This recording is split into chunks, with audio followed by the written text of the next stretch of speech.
All right, we have our sound check happening, and the check of the sound seems to have worked. All right.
Runner takes off from first. Here's the throw to second. Hogan's got it, gets the tag down in time.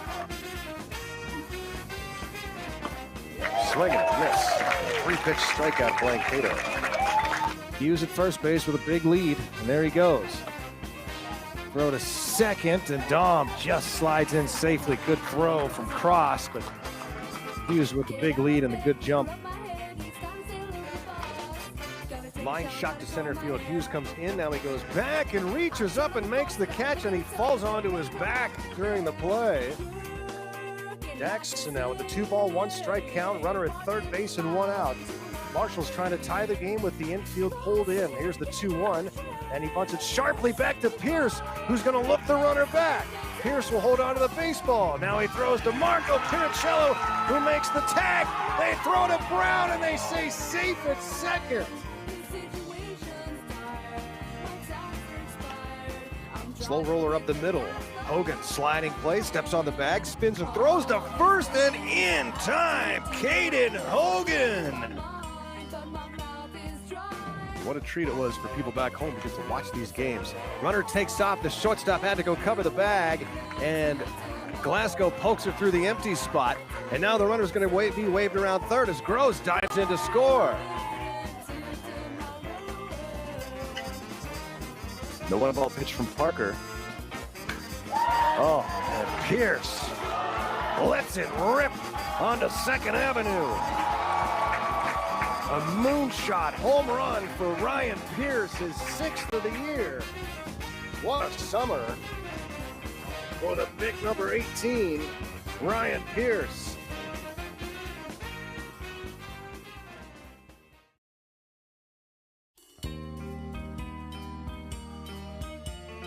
Runner takes off from first. Here's the throw to second. Hogan's got it, gets the tag down in time. Swing and a miss. 3-pitch strikeout blank Cato.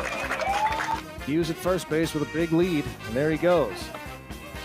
Throw to second, and Dom just slides in safely. Good throw from Cross, but Hughes with the big lead and the good jump. Line shot to center field. Hughes comes in. Now he goes back and reaches up and makes the catch, and he falls onto his back during the play. Dax now with the 2-ball, 1-strike count. Runner at third base and 1 out. Marshall's trying to tie the game with the infield pulled in. Here's the 2-1, and he bunts it sharply back to Pierce, who's going to look the runner back. Pierce will hold on to the baseball. Now he throws to Marco Pinicello, who makes the tag. They throw to Brown, and they say safe at second.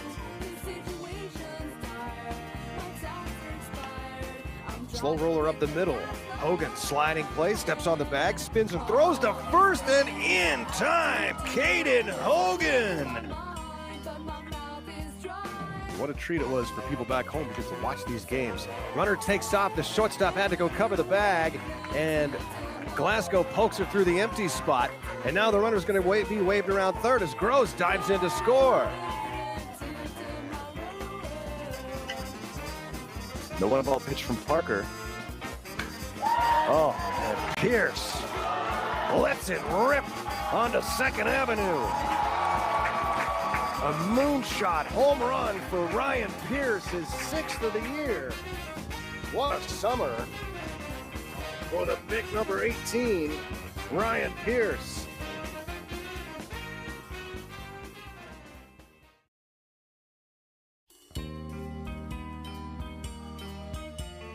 Runner takes off from first. Here's the throw to second. Hogan's got it, gets the tag down in time.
What the?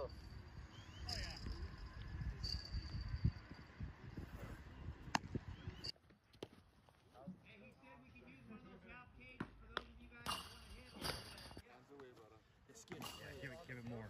Let's get the place. Let's get the place.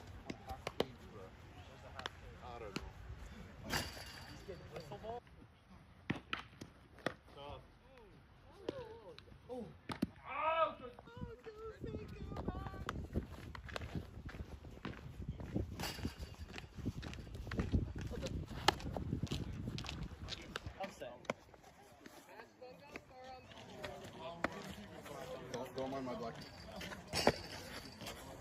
Just saying these days. Why me up? Ready, Sam? Yeah.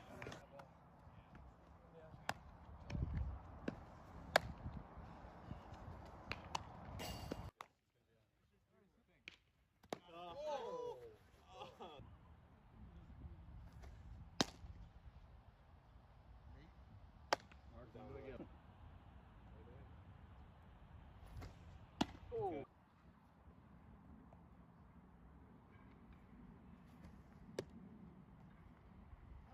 can play catch with a Tana like on your knees. It's just here. You can go start. Throw it, and then you start here, rotate on your knees.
22, Sean Rimmer.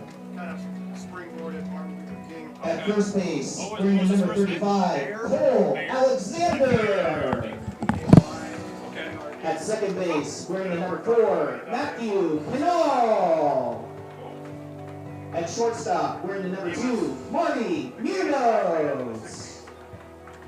At third base, wearing the number 6, Tate Chabot. That's not exactly. Catching for your Goldpanners is number 21, Rafael Flores.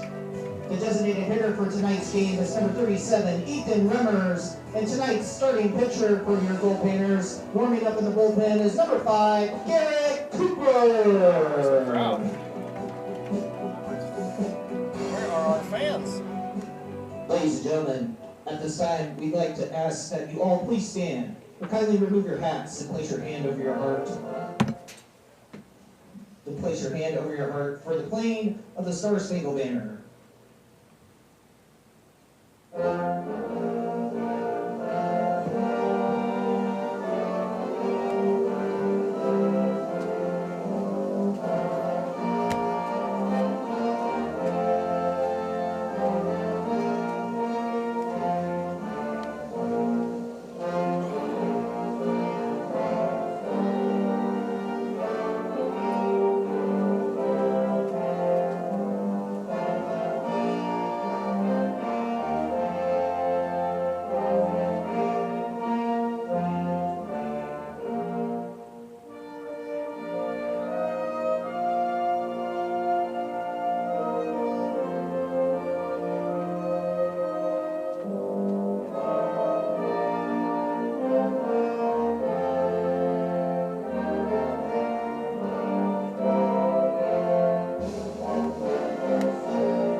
Welcome, everyone, to Groud Memorial Park here in Fairbanks, Alaska. It's time for another night of Goldpanners baseball. I'm Garrow Von Dane here in the press box high above Groud Memorial Park. Chris Carlson to my right handling the Pannervision controls, and the Goldpanners and Peninsula Oilers wrapping up their 3-game season opening series here in Fairbanks. And what a start to this series. Game 1 was a 3-3 tie after 9 innings. And yesterday, kind of an ugly game, really, to be fair, for the first 6 innings of a scheduled 7-inning game. And the Goldpanners were quieted for those first 6 innings and then rallied in the 7th inning to score 4 runs in the bottom half of the inning and walk off the Oilers by a final score of 6-5. If you saw that one coming after the first 6 innings, well, you get a prize. Dominic Hughes with the game-winning RBI single. Tate Chabot with a 2-run triple in the 7th inning as the Panners pull off the walk-off victory. Their first in a few years. Panners did not earn a walk-off victory last year. Did not play the year before because of COVID. So it felt good to get a walk-off celebration win last night. And if you missed the end of last night's game, remember all these games are archived on YouTube, so you can go back and check it out and see how that one ended. And Dom Hughes providing the late heroics. Well, we'll see what happens here tonight. Another 7-inning contest, and on the mound, it's super-duper Garrett Cooper, second-year Goldpanner, who gets his first start of the year tonight to the sounds of Alice in Chains. The 6-foot right-hander from Fresno Pacific out of Kingsburg, California.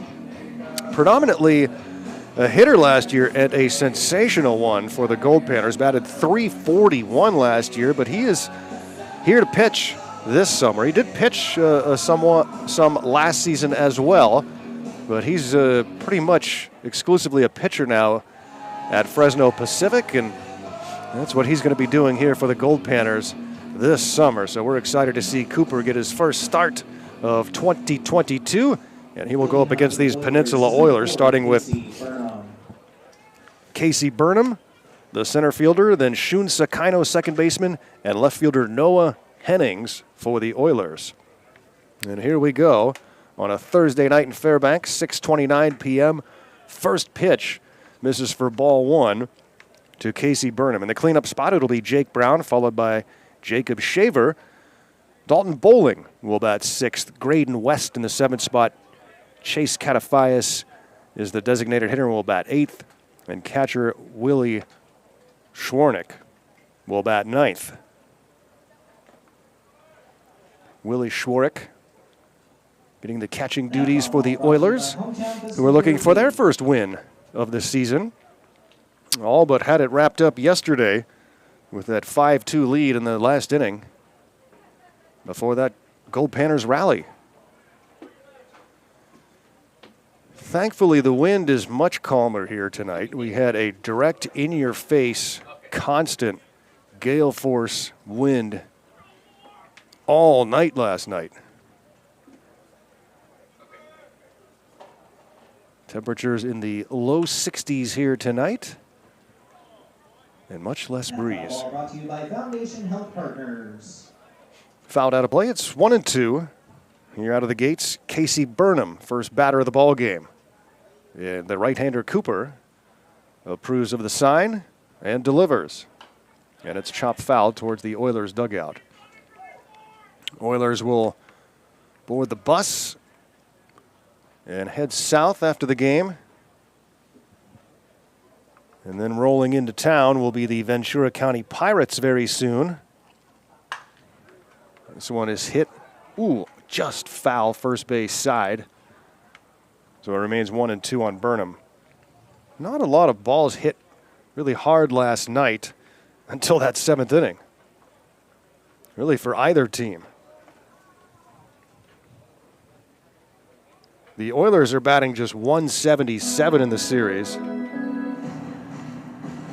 Goldpanners, thanks to that seventh inning, are now up to 241.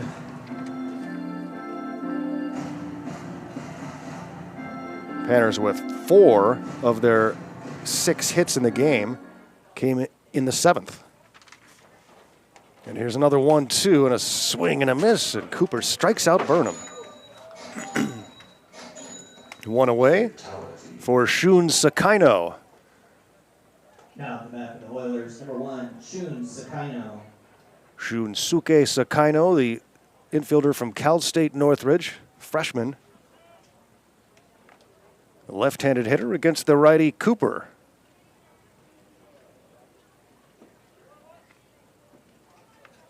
There was a changeup down low for ball one. So the Panners 1-0-1 on the season. Glad to have you with us here on Panner Vision, where you can follow every Goldpanner game all season long, home and on our road trips. Swing and a miss, it's 1-2. Follow the Goldpanners on Facebook, Twitter, and Instagram. You can also follow me on Twitter, @VoiceOfGman. We'll give you updates and news as the season progresses. And every night I post out the link for the broadcast as soon as I have it. Swing and a miss and back-to-back strikeouts for Cooper as he K's Sakino, and now it's Noah Hennings. And I mentioned the hitting struggles for the Oilers in this series. Well, haven't affected Noah Hennings. He went 4 for 6 yesterday. Or rather, 4 for 6 in the series combined. 3 runs, 3 stolen bases. Big rip and a miss. And it's 0-1 on the CSU Pueblo Thunderwolf. Where's number 24 for the Oilers?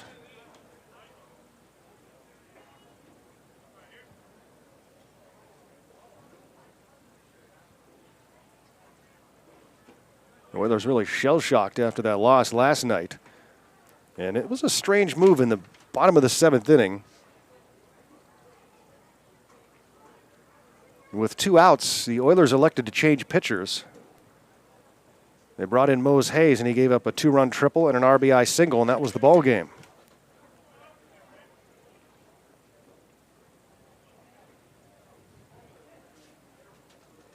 He didn't have much time to warm up either because he wasn't in the bullpen. Getting loose. He's called out of the dugout.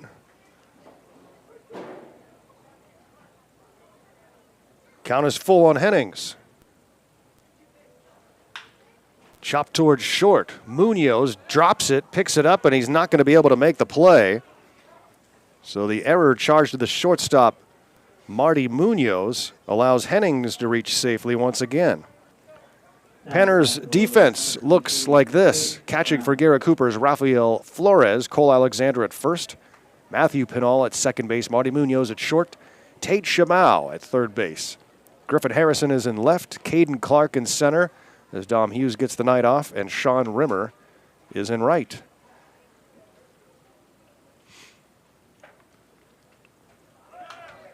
Swung on and foul back to the netting with Hennings on the move, and he'll have to retreat. No gold digging experience necessary. Open daily 10 a.m. to 6 p.m. all summer long. We remind you while you're on the Panner Vision page, click the subscribe button up top.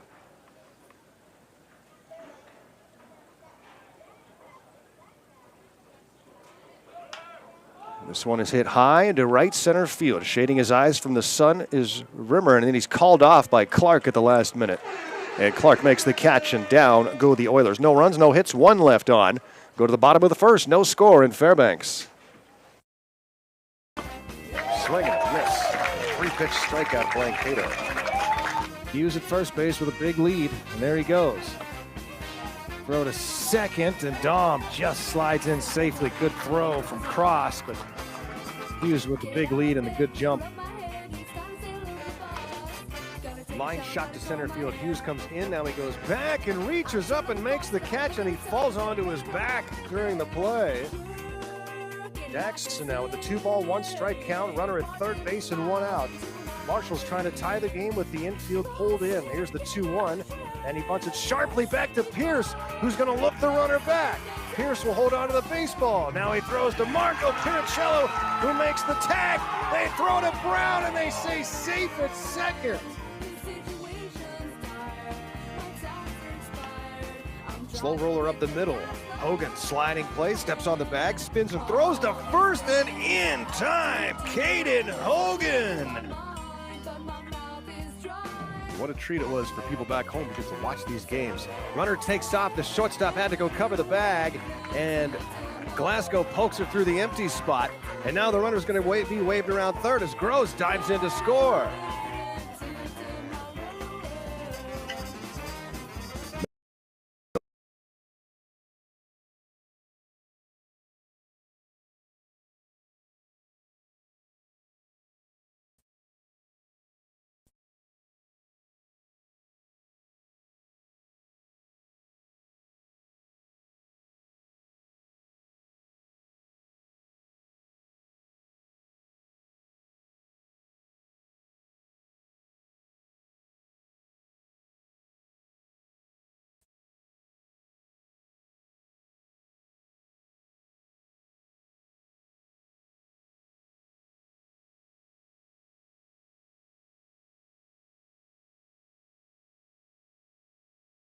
The lead off for your Goldpanners is number 12, Griffin Harrison. Garrow Von Dane here in Fairbanks. Good to have you with us on Panner Vision. Check in on the YouTube chat. Let us know where you're watching from. Hope you're enjoying the early part of the season and this season opening series against the Peninsula Oilers out of the Alaska Baseball League. No scores. The Goldpanners get a chance to bat. And they will go up against Seth Maddox. Seth Maddox, the right-hander from Cal Baptist University.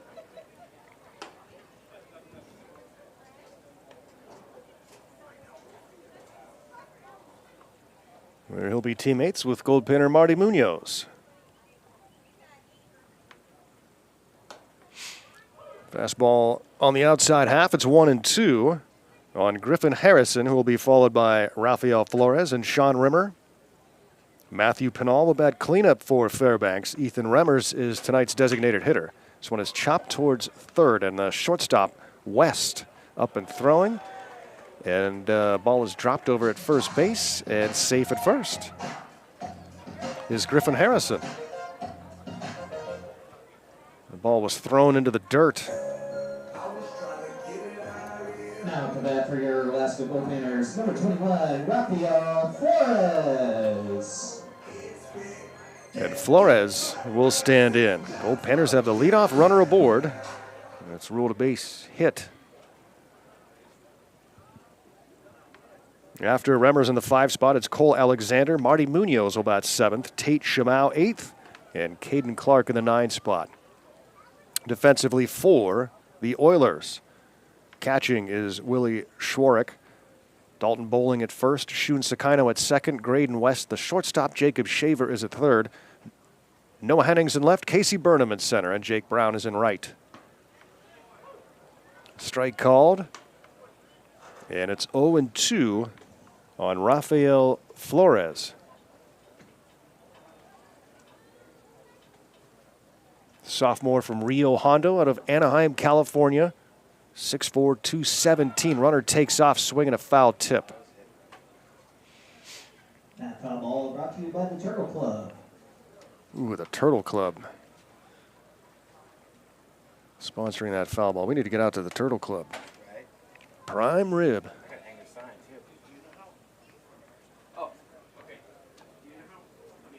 Always got to make at least one stop there during the summer.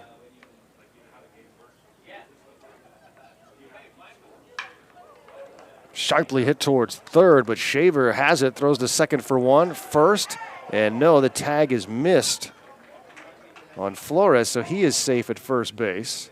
The throw came off the bag a little bit. Bowling had to field it and waved with the glove, but ruling is he missed the tag over there at first. And so Harrison is out 5-4, and Flores safe at first on the fielder's choice. If you're scoring with us at home, which we always encourage you to.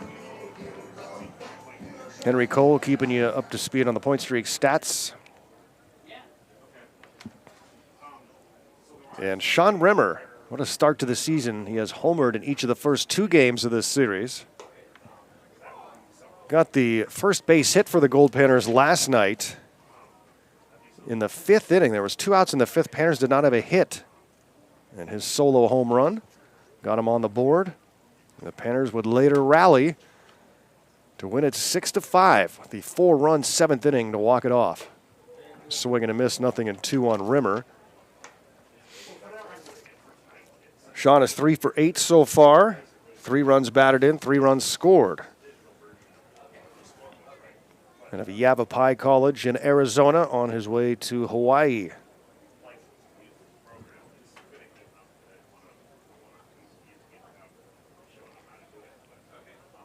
And here's the 0-2 with 1 away and a runner at first base. Maddox deals outside.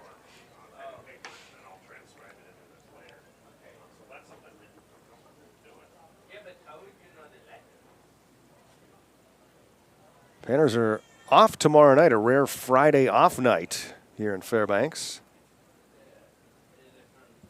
And then Saturday, it's the Men's League All-Stars. Strike 3 called. Rimmer is K'd by Maddox for the second out of the inning, brings up Matthew Peninsula. Goldpanners got the leadoff runner aboard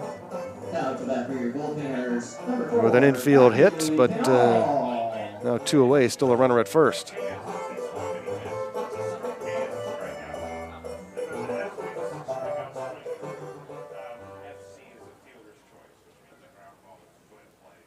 Peninsula, the freshman from Long Beach College.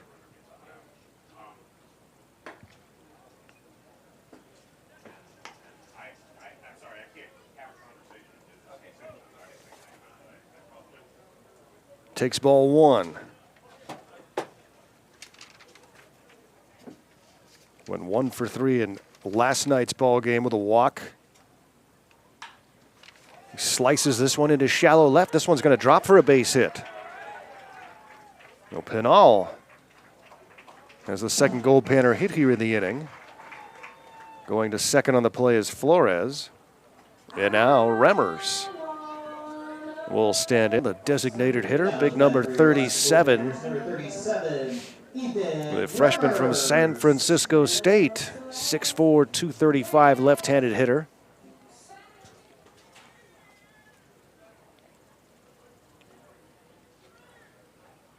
And can he drive in the first Goldpanner run of the game? Nice to get some runs here in the first. After trailing last night throughout. Panners gave up 3 in the second inning yesterday. Battled back late. Here's the 1-ball pitch to Remmers with Alexander on deck. And it misses 2.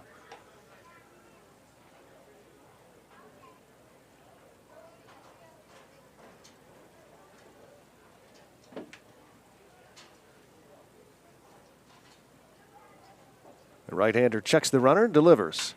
And it's grounded off the glove of Maddox, and it trickles towards second, and there's no play. So an infield hit again. This time it's Remmers.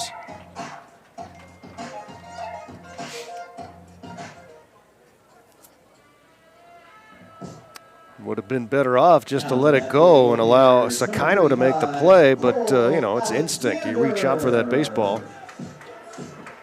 And now, Gold on every base for Cole Alexander.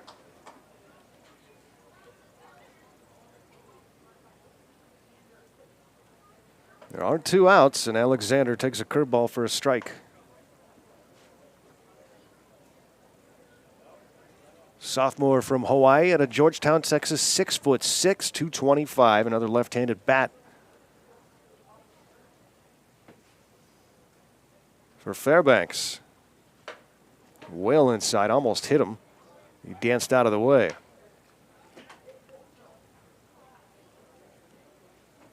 Goldpanner head coach Mark Lindsay over in the third base box.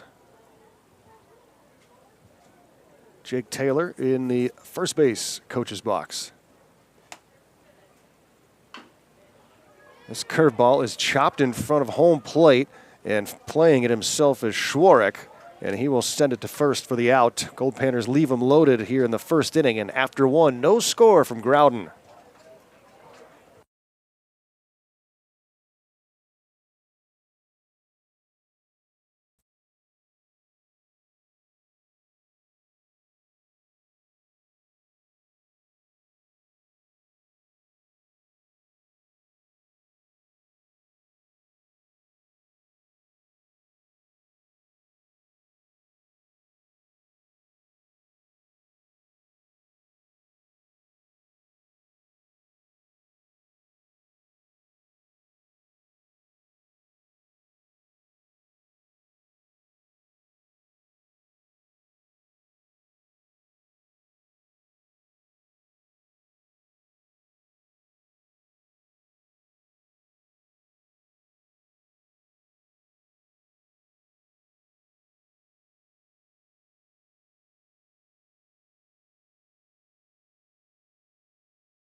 Jacob Shaver will lead off for the Peninsula Oilers as we head to inning number 2 here at Groudon. We're scheduled for 7 tonight. Playing some shorter games, well, at least in terms of innings. Haven't been short games by any means. The Oilers still getting players into town. Panners awaiting a few more as well, but they have some bigger numbers than the Oilers right now.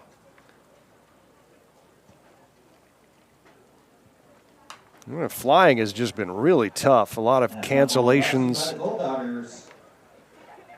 Last-minute canceled flights. And that has affected the rosters as well.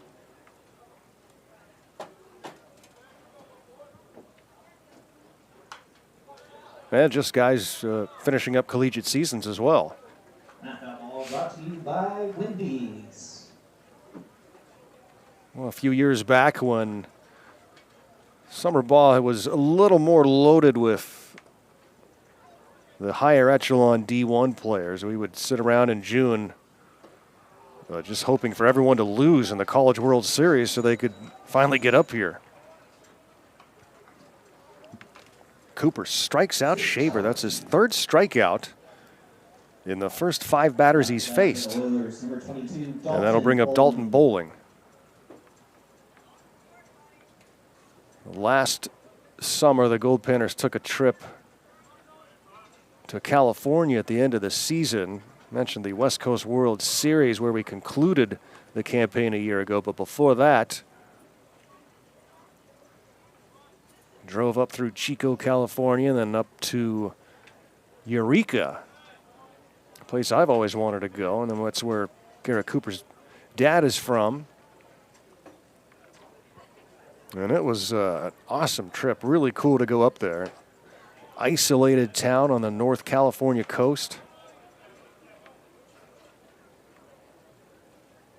Had a lot of fun up there. Short trip. And were soundly defeated by the Humboldt Crabs, who were just stacked with pitching. But what a cool atmosphere. Little downtown stadium, packed with vocal fans. A lot of fun going down there. Would love to make that trip again sometime. And he loses him on a 3-1 pitch just off the plate. So first walk issued by Garrett Cooper. And Dalton Bowling draws the base on balls. A 1-out base runner for the Oilers in a scoreless second. We'll bring up Graydon West. That area of California, too, well, it's known for a couple of things. One of the things it's known for is something that is slowly becoming legal across America. And the other thing it's famous for is Bigfoot sightings. And man, oh man, there were Bigfoot statues and T-shirts and knickknacks all over the place up there. We didn't see them while we were there.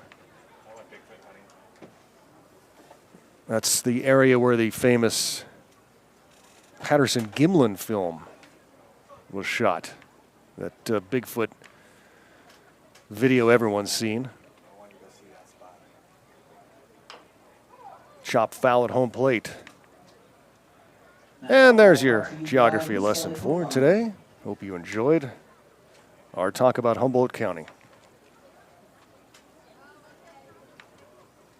Garrett Cooper in front here, 0-2 on Graydon West.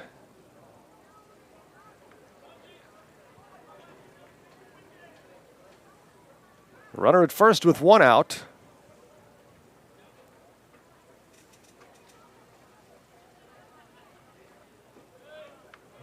And it's down low 1-2. Garrett trying to get him to chase Graydon West, the Oilers shortstop, wearing number 27 out of Rice University.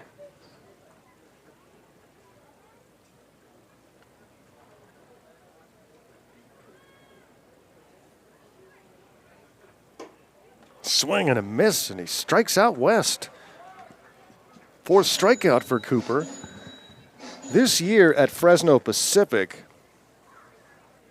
Garrett had a busy spring, 79 2/3 innings, 4.74 earned run average. He struck out 58 and walked 21.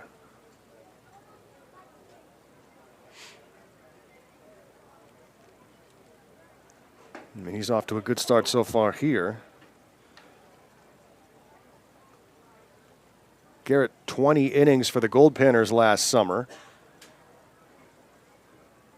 ERA of 4.5.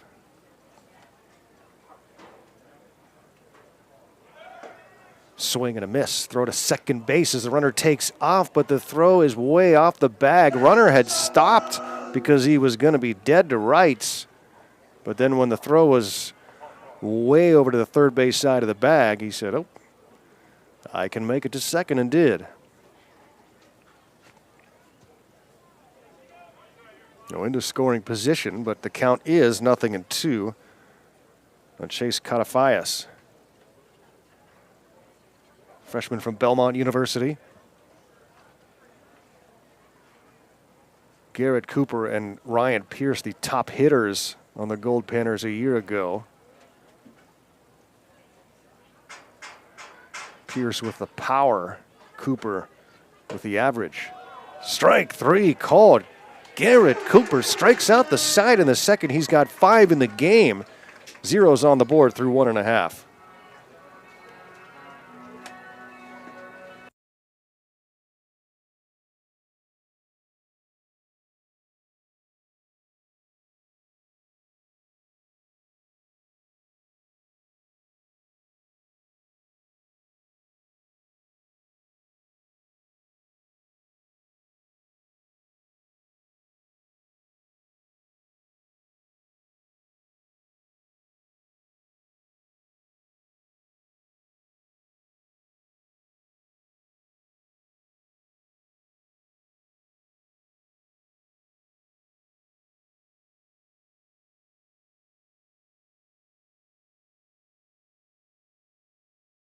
I think the team is going to take the riverboat cruise tomorrow. This one is lined into center field, and Morgan makes a nice leaping catch.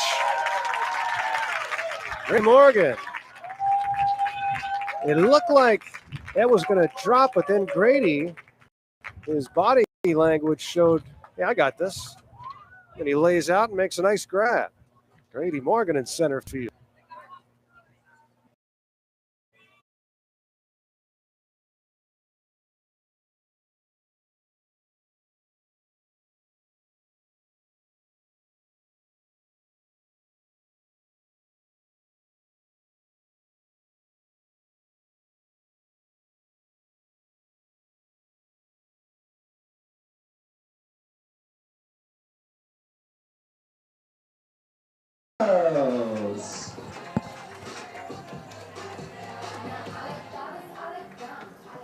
Marty Munoz leading off for Fairbanks. Bottom of the second inning.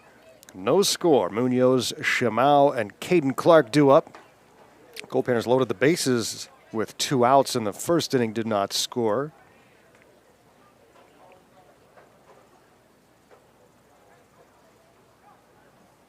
We'll try to get some more base runners here in the second inning. And it starts with Marty Munoz, who wears number 2, a Goldpanner uniform.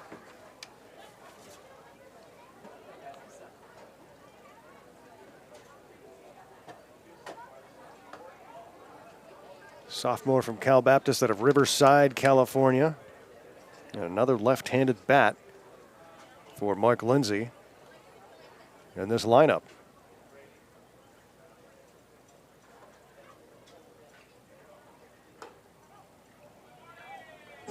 And he takes ball 4. Leadoff man aboard for the second consecutive inning. And we'll see what Marty Munoz can do on the base paths. Bring up Tate Shamau. Number 6, Tate Shamau. Tate Shamau last night in the 7th inning. A 2-run triple that tied the game.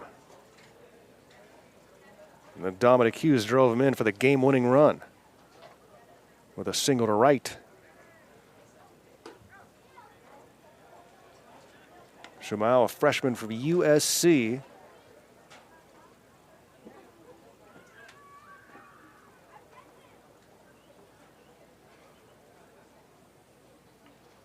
Will be a freshman. Strike called. Head coach Mark Lindsay, his second year with the Panners. He was the pitching coach a year ago.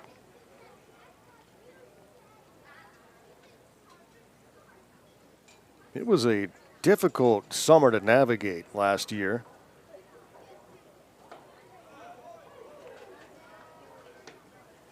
Multiple COVID outbreaks, which forced a lot of downtime.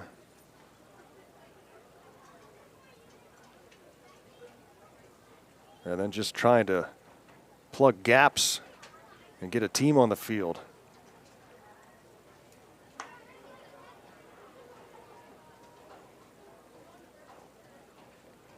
Two balls and two strikes to Shimau.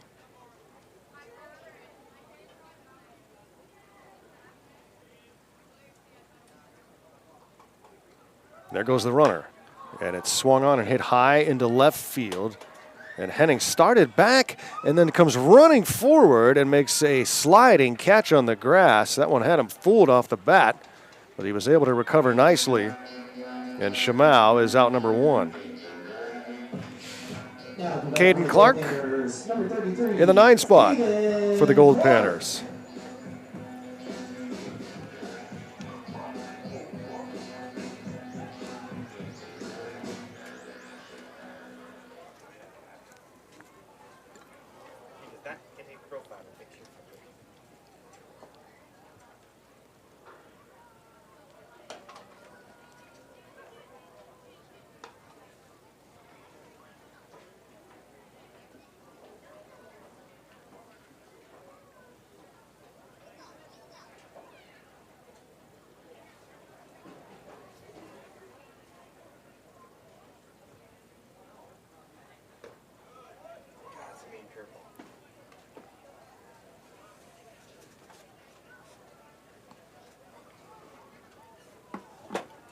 Ball and a strike from Seth Maddox, making his first appearance of the series.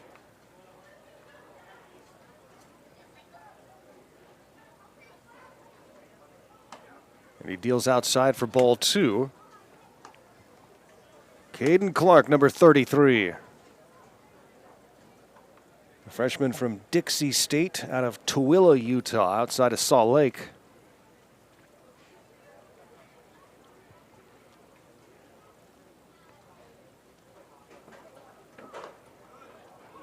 Strike called. So many great Goldpanners have worn the star in 49 over the years.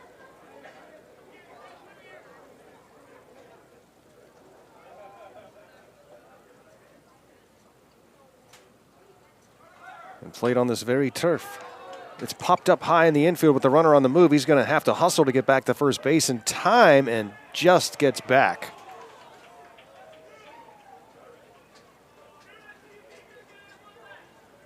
And that's the second out of the inning. Now back to the top of the lineup for your Goldpanners. That'll bring up Griffin Harrison at the top of the order. Panners still with a runner at first, but now 2 outs. Man, over the years, you go back and look at some of the Goldpanners greats. Bob Boone back in the 60s, along with Tom Seaver. Then you had Dave Winfield and Steve Kemp. Now this one has popped up right side, foul territory, but it's going to find the seats out of play. Also back in the 60s, Rick Monday with the Goldpanners in 64. Dave Kingman played in Fairbanks in 68 and 69. Mentioned Dave Winfield, he was 71 and 72. And then when you move to the 80s, Brett Boone, Tom Goodwin, Barry Bonds. Yeah, that Barry Bonds. Jason Giambi, a Goldpanner in 1990. Jason Giambi hit .377 here in Fairbanks for the season. And they were playing with aluminum bats in 1990. He hit 0 home runs. That changed, didn't it?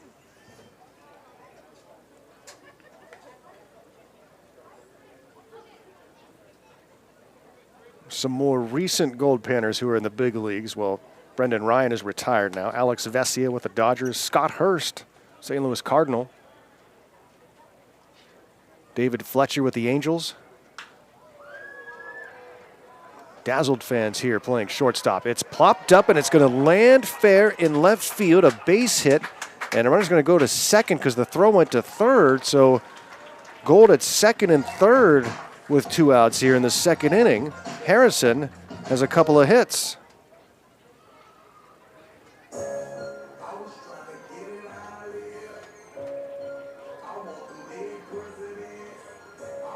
A single for Harrison. He advances to second on the throw. And now Flores has a chance to drive in a couple of Goldpanner runs with 2 outs in the bottom of the second. It's a scoreless game.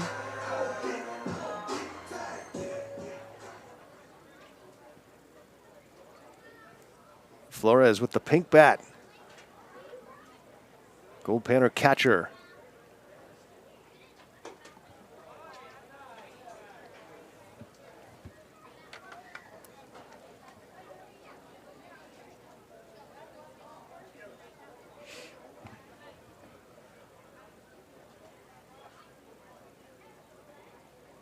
Mentioned some current big leaguers that played for the Goldpanners. The left out Tyler McGill, opening day starter for the Mets.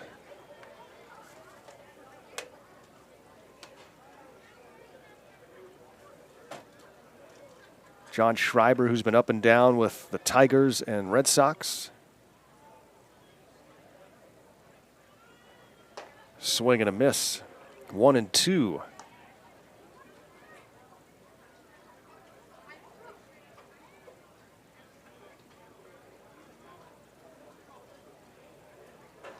The number of big leaguers is now somewhere around 235 Goldpanners to the big leagues.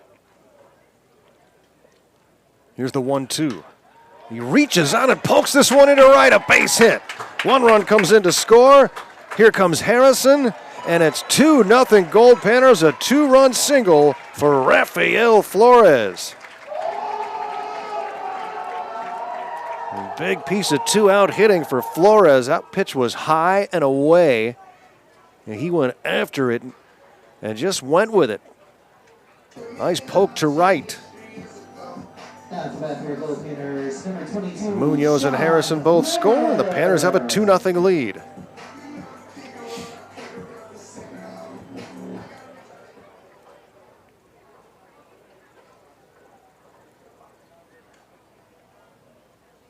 Sean Rimmer now. Gets a piece of that breaking ball and fouls it into the glove of catcher Schwarek.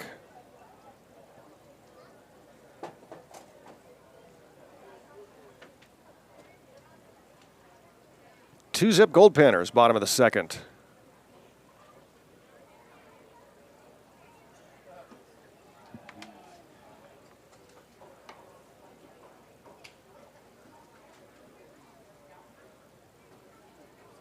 Two runs on 5 hits and 1 error. No runs, no hits, no errors for the Oilers.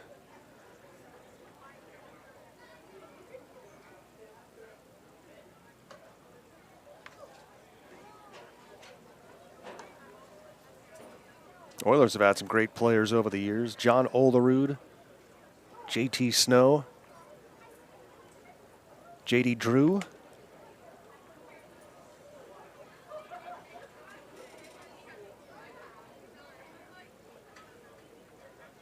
Talked about it during game 1. If you are someone who likes to fish, probably no better place to play baseball in the world than Kenai, Alaska. Salmon fishing haven right on the water.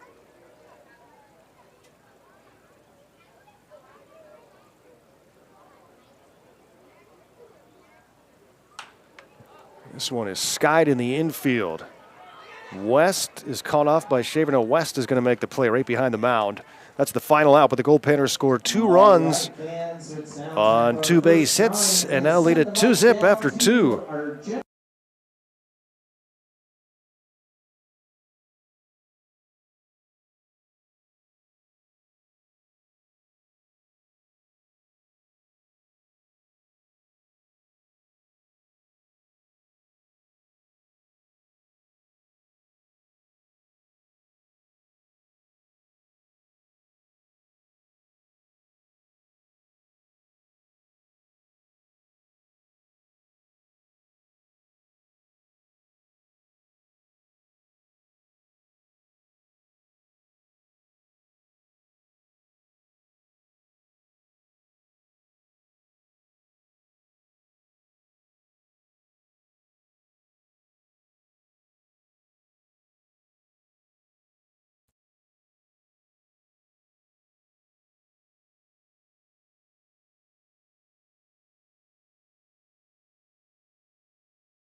Willie Schwark. Willie Schwark will lead off for the Peninsula Oilers. We go to the third inning. Schwark in the 9 spot, getting his first plate appearance, and he grounds the first pitch to short. Munoz throws across to get him 1 pitch, 1 out here in the third inning. Good start for super duper Garrett Cooper. He has faced 9 batters. He has not surrendered a hit. He has struck out 5. 2 have reached, 1 on a walk, 1 on an error. Cooper throws inside for ball 1. Cooper, one of 4 returning Goldpanners this year. It is a rare thing to have 4 returning players these days. Slow roller towards third, and Shamau throws him out. 3 pitches, 2 outs. Brings up Sakino. Along with Garrett Cooper, Caden Hogan will be joining us as well. He's rehabbing some injury, so he hasn't joined us just yet. He will pitch. He was Goldpanner shortstop a year ago. Not sure if he's going to play in the field too. And also opening day starter Ian Torpy is back. And Dominic Hughes rounds out the returning Goldpanners. And of course the returning coach Mark Lindsay, now the head man. Strike called, it's 2-1. You knew he was going to take a few pitches after the first 2 outs were recorded on 3 pitches. And Sakino takes another one, it's down low, 3-1.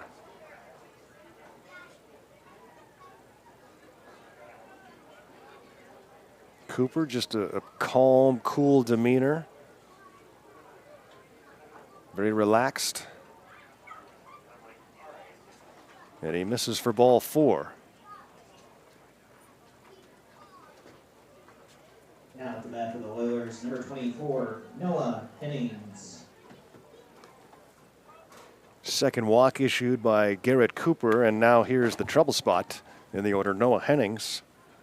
Reached on an error in the first inning. It's been tough to get out in this series.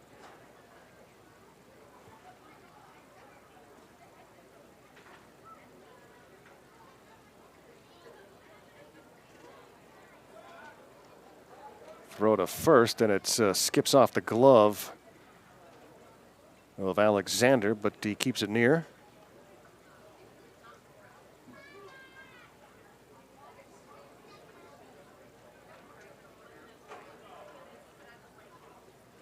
Oilers have been staying at the University of Alaska Fairbanks dorms. Strike is called a few years ago, up until a few years ago, in what is the parking lot here. Goldpanners had a fenced-in area with the Atco trailers, like you see at construction sites. And that's where all the visiting teams were housed.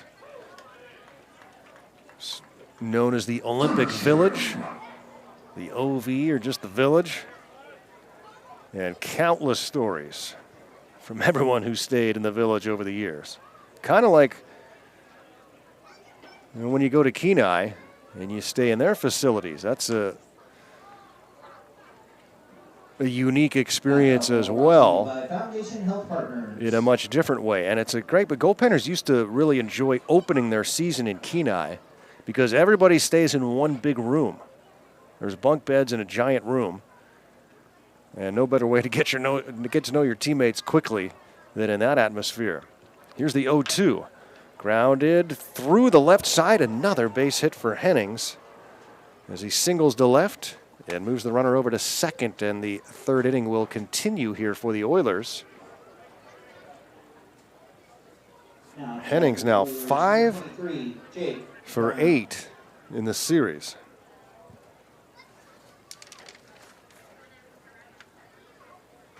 And even when he doesn't get a hit, he still gets on.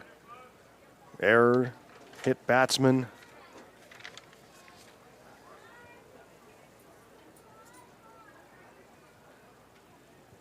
Well, now it's up to Jake Brown to try and drive in an Oiler runner, too. 2-zip Goldpanners, top of the third of this 7-inning game.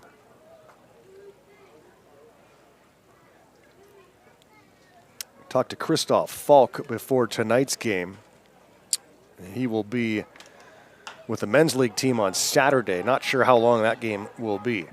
This one is popped up in the infield, playable for Munoz, who makes the catch, so no damage done here in the third. On a base hit and a walk. We've played 2.5. It's 2-zip Goldpanners.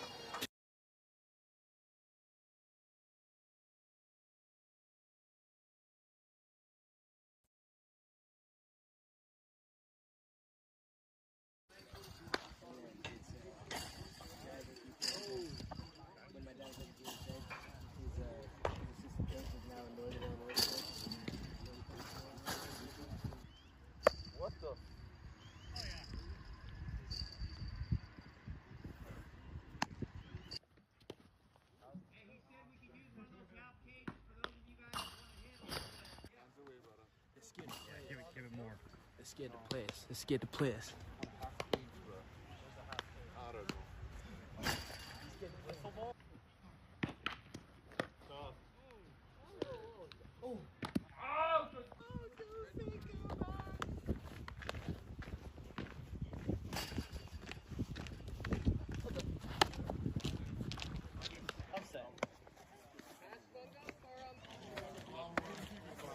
Don't mind my black.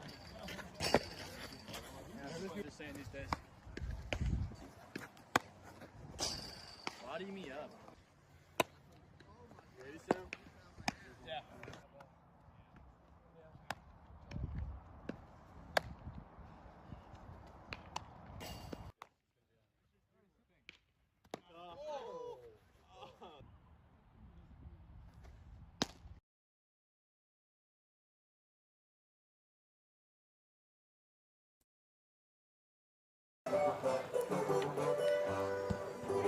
Well, when you hear those sounds, it can only mean one thing.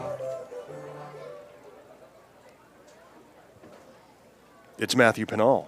Singled his first at bat. He will lead off the bottom of the third. 2-0 Goldpanner lead. 2 runs in the second inning on a 2-run single from Rafael Flores, scoring Harrison and Munoz. Third inning of work for starting pitcher Seth Maddox for the Oilers. And it's fouled out of play. Garrow Von Dane with you live on a partly sunny night here in Fairbanks. The wind much calmer than it was yesterday.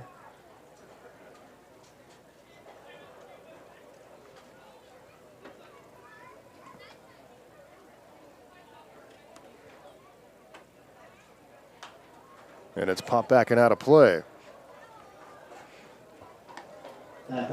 So off day tomorrow. You're going to have to find something else to do with your Friday night without Panavision. Well, maybe you can tune into one of these 3 games from the Oilers series. They're all archived on YouTube. And then Saturday, 7 p.m. against the Men's League All-Stars. I started to mention that last inning. And that game, I was talking to Christoph Falk from the Men's League, and I said, is that one scheduled for 7? He goes, you know how it goes. We never know how long it's going to be. Strike 3 called as Peninsula strikes out looking, brings up Ethan Remmers, and then Cole Alexander. That game, it depends. If it's a close game, then they'll keep playing. But sometimes it has been a very one-sided score. And the game is called after just a few innings. So we'll just have to see how it goes. And then the Ventura County Pirates will be in town. We will play them 7 times in 7 days.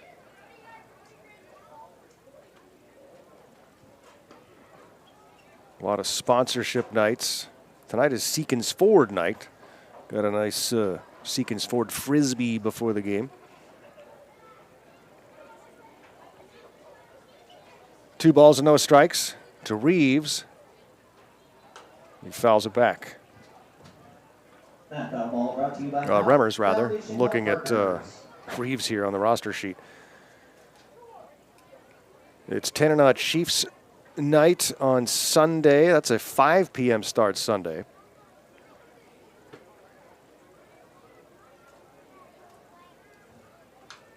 Fouled off. Then always a big night here at the ballpark. On Monday is Hoodoo Brewery night. Folks from Hoodoo Brewing, local microbrewery here, will be selling their beverages here. Always brings out a whole lot of extra fans. Doyon Utilities on Tuesday, Usabelli Coal on Thursday, United Way Friday, and Saturday the 18th will be Local Unions Day.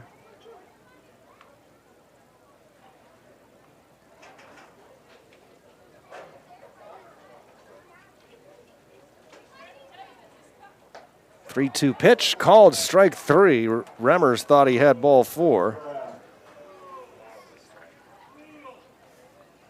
But he strikes out looking, back-to-back strikeouts looking for pitcher Seth Maddox, who was looking for a 1-2-3 inning after allowing 2 runs in the second. And now it's Cole Alexander.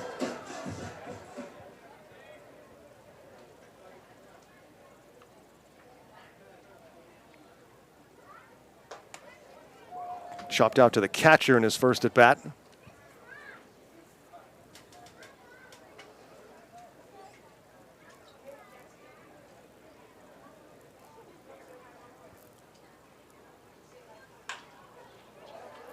Grounded third base line. Shaver, backhander, throw to first and in time, and a nice play by Bowling to dig it out of the dirt. And a 1-2-3 third for Seth Maddox as he works through the Goldpanners. And we will go to inning number 4, and the Goldpanners lead at 2-0. The Goldpanners have tomorrow, Friday, off.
Head to the 4th inning here, Groudon Park, Fairbanks, Alaska.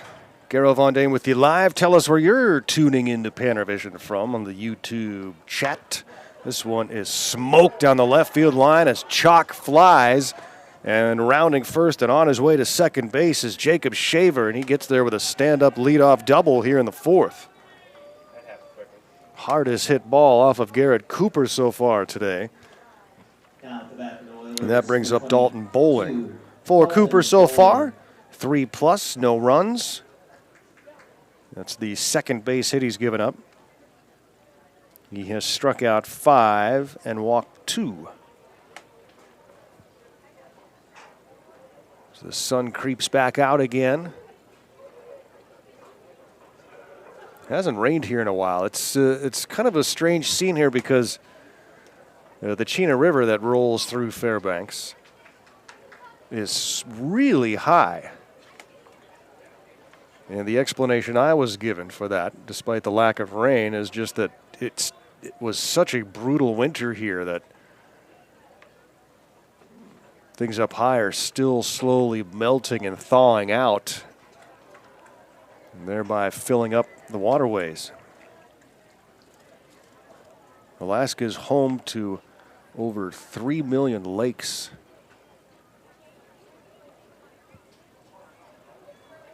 The largest of which is the size of Connecticut.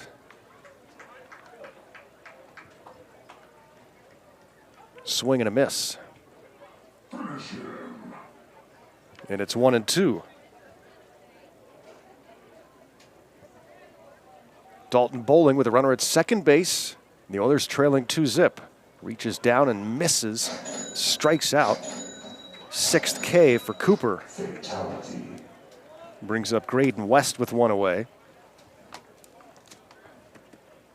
Alaska has more coastline. The Oilers, number 27, Graydon West.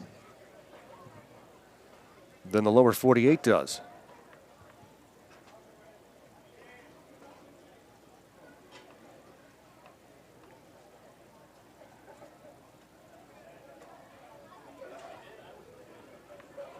Now, don't look this one up, folks, but which river in Alaska has the most bridges?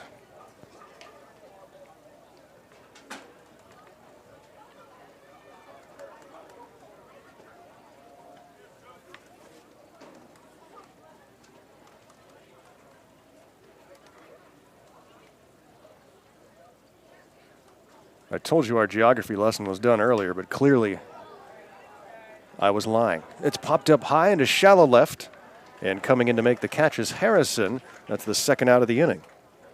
So after the leadoff double by Shaver, Cooper strikes out bowling and pops up west, and now it's up to Chase Cataphias. Designated hitter struck out looking in his first plate appearance.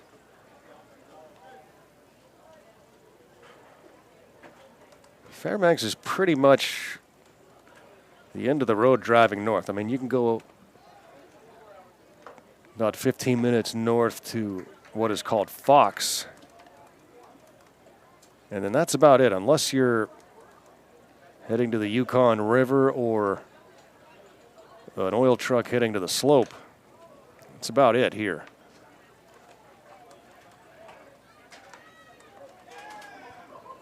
Not much civilization between Fairbanks and the North Slope.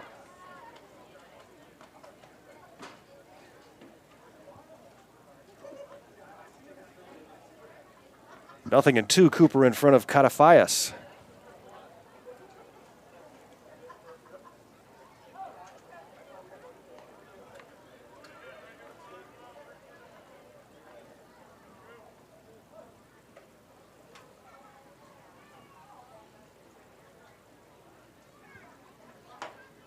High and inside, it's 1-2.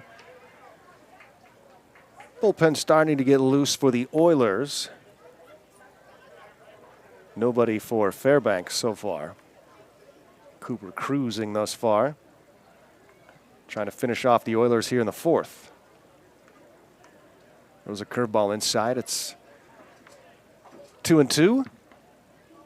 To the Oilers' designated hitter with the runner at second base, Jacob Shaver. And he pops it up right side, going back onto the grass, and now coming in is Rimmer, and he will call for it and make the catch. So good work for Garrett Cooper after the leadoff double. It's still 2-0 Goldpanners through half a ball game. His pitching staff has been really good this summer. Swing and a miss.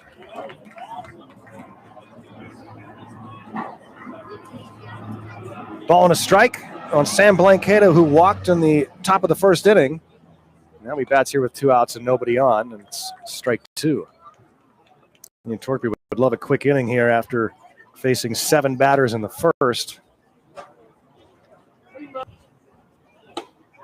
Swing and a miss, and a 1-2-3 second for Torpy. 2-1 Goldpanners after 1.5 here at Groudon.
Marty Munoz leading off for Fairbanks.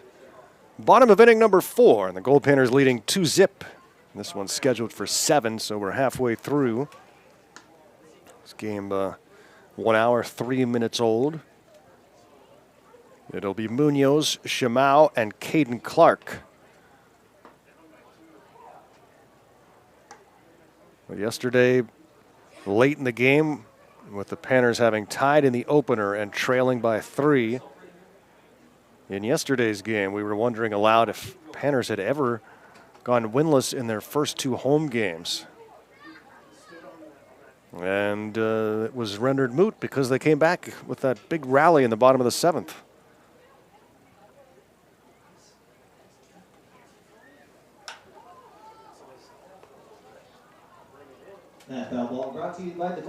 All started with Happy Boy in the middle of the 5th, which is when it'll be tonight. And the Panners got a run in the bottom of the 5th after Happy Boy made his appearance and then rallied later.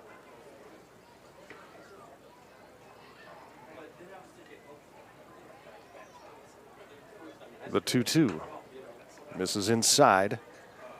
And it's 3-2 on Marty Munoz, who walked and scored in that 2-run second inning.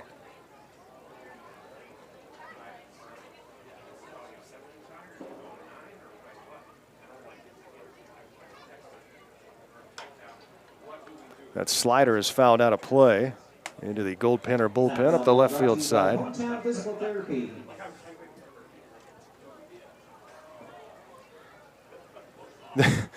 I look out into the bullpen. The pit is still there from a few seasons ago when the Goldpanners dug a fish pond in the bullpen, and there were fish in it. Live fish. Brought to you by Teamsters Local 959. Oh, I heard. Yeah, there were live fish in the pond and a big inflatable shark. No fish were harmed during the season, and they were all returned Glass Doctor, they fix all pains. to a proper pet store afterwards. They were not left here to face the winter Fairbanks elements.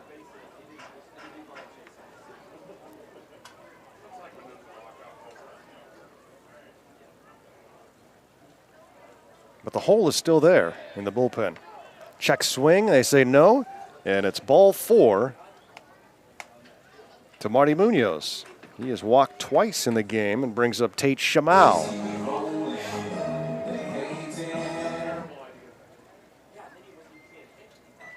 And now a visit to the mound, and let's see if the Oilers decide to make a change or if Seth Maddox will continue. Maddox has only walked 2, and it was Marty Munoz both times, and he's going to take the baseball from Seth. So that's it for Maddox. Pitching change coming up at Groudon. We'll have the details when we return. It's 2-zip Fairbanks, bottom of the 4th inning.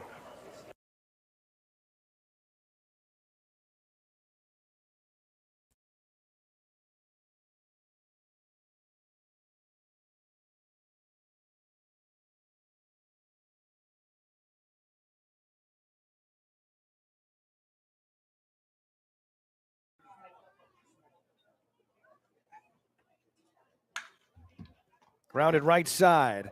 Bobby Brown with the reach, the spin, and the throw, and the out at first base.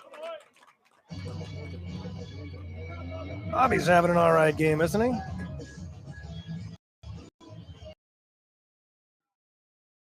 And he'll go to work against Abraham Mao. And this is a little spinner off the fists, and it's going to bounce next to the second base, and the throw home and out on the force out. The runner slides into another 2-2 pitch from Armstrong. Check swing, and it's called strike 3. Boulder strands a couple of runners. Bryce Armstrong scoreless through 6. Panners lead at 2-zip.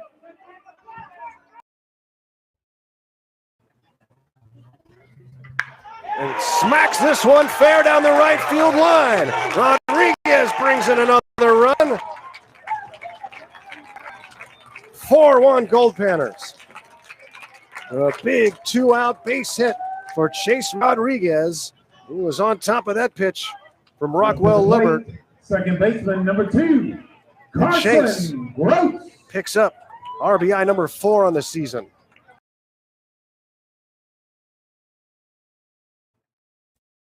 He just can't speak highly enough of the Goldpanners organization and the players and just his whole experience. Ball and a strike, 1 out. David Martin, the batter, with a runner at third in this tie game, bottom of the third. And Martin pops this one, and he's just going to bloop it into shallow left. An RBI single for Martin brings in Glasgow, and the Panthers are back on top 3-2, and that'll bring up Bobby Brown with 1 out here in the third. So he was on a team with, I looked at some of the guys on the roster.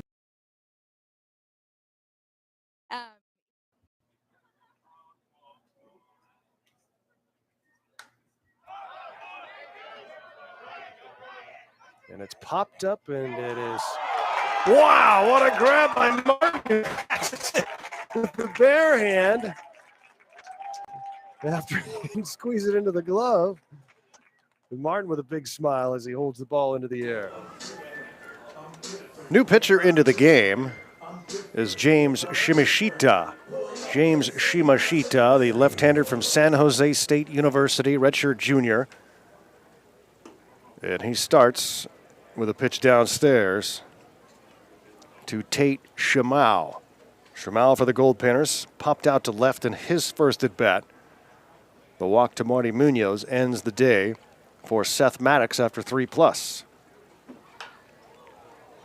Fouled into the park. This entire area was, there's a big park to our right off screen with volleyball pits and barbecue spot and a playground, and all of this was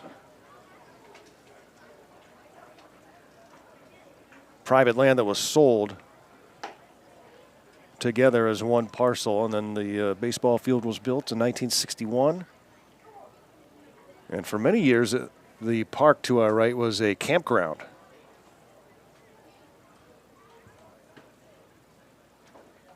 Ooh. And Shamau has to wear that one. Fastball in the back. And he will take first base. And 2 aboard for the Goldpanners now with nobody out in the 4th inning. They lead at 2-0 and a chance here to open up this lead. Caden Clark will bat. Popped up to first base in the 2nd inning.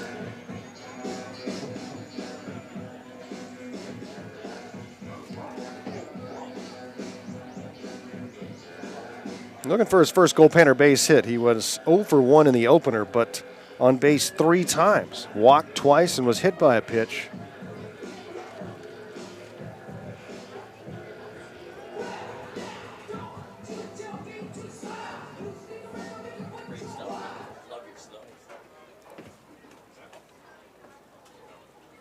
Two aboard, nobody out. Caden Clark awaits the first pitch from Shimashita. Ball 1 low. Good crowd has found their way into the stands here tonight.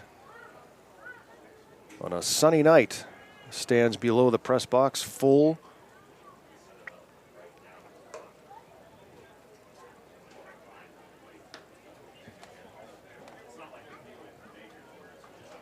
It's June 9th today. On June 21st, the longest day of the year, the midnight sun game. It'll start at 10 p.m. We'll play right through the hour of midnight. And this place will be overflowing. We actually bring in a whole lot of extra seats for that game.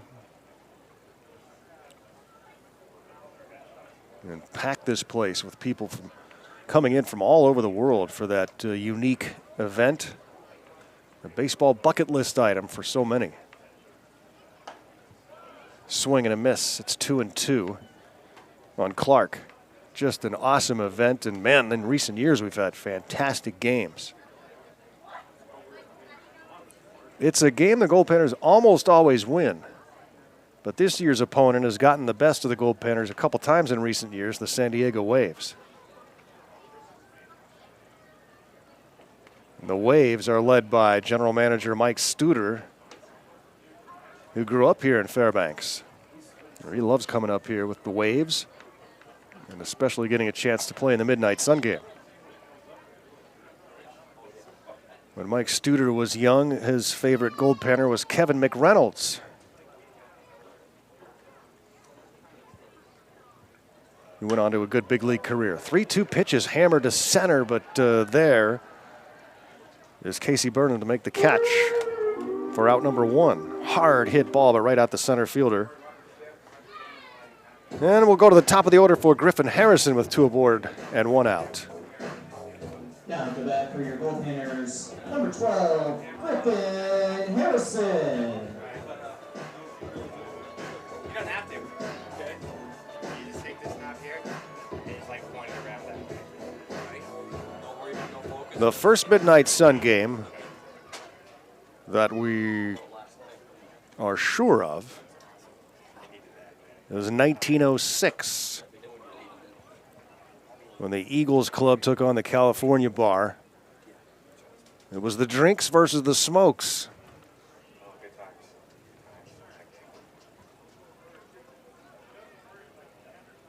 Goldpanners adopted that annual tradition with their inception in 1960. Swing and a miss. It's 0-2. Played military clubs the first few years, and then in a few years into it, in the early 60s, the Wichita Dreamliners were flown in to be the first out-of-state opponent. Played off the mound, throw to second base for 1, on to first, and the 1-4-3 double play ends the threat and the inning. No runs, no hits, 1 left on. We'll go to the 5th. It's still Goldpanners 2, Oilers nothing.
Garrett Cooper back out on the mound for inning number 5. He's putting up zeros so far. It's a 2-0 Goldpanner lead.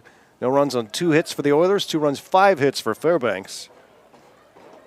Missed out on a chance to extend their lead in the 4th inning. 2 on, nobody out. But the line out of Clark from Shimashita, the reliever. And then he induces Griffin Harrison into a 1-4-3 inning-ending double play. Willie Schwarrick leading off, followed by the top of the order, Burnham and Sakino.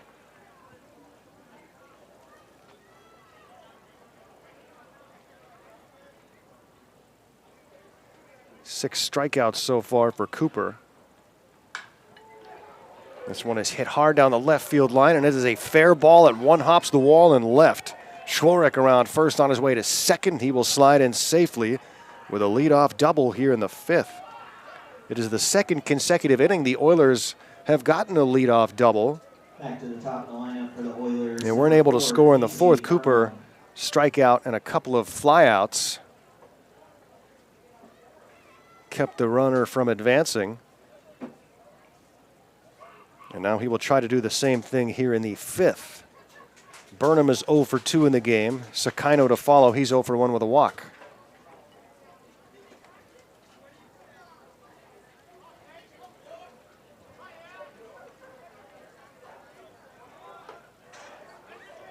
Talked yesterday about how I've been hearing from Goldpanner coaches from the past here these first few days.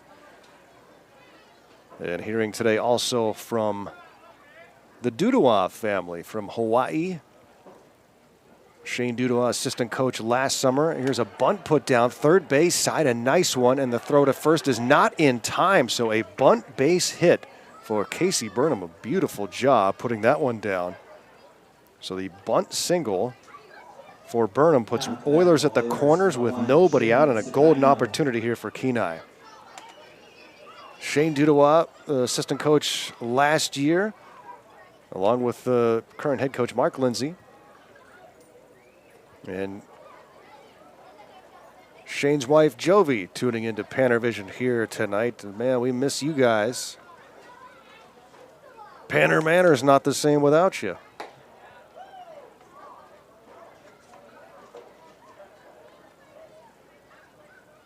Nor is our diet.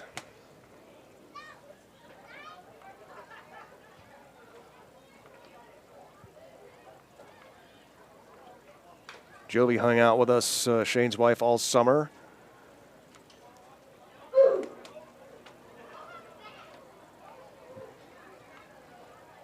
It was a difficult summer, as I mentioned earlier, with the COVID twice interfering with the season. But just another really fun year with some great people.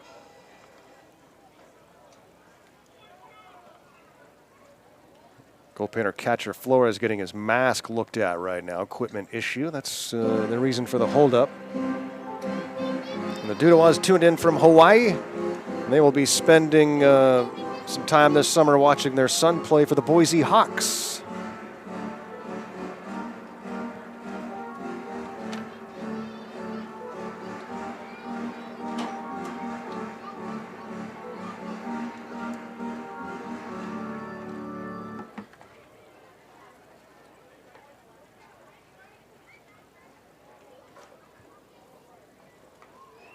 We were hoping to see the Dudois for the Midnight Sun game, but there was a grandchild on the way, so that is going to take precedent. Congratulations to you.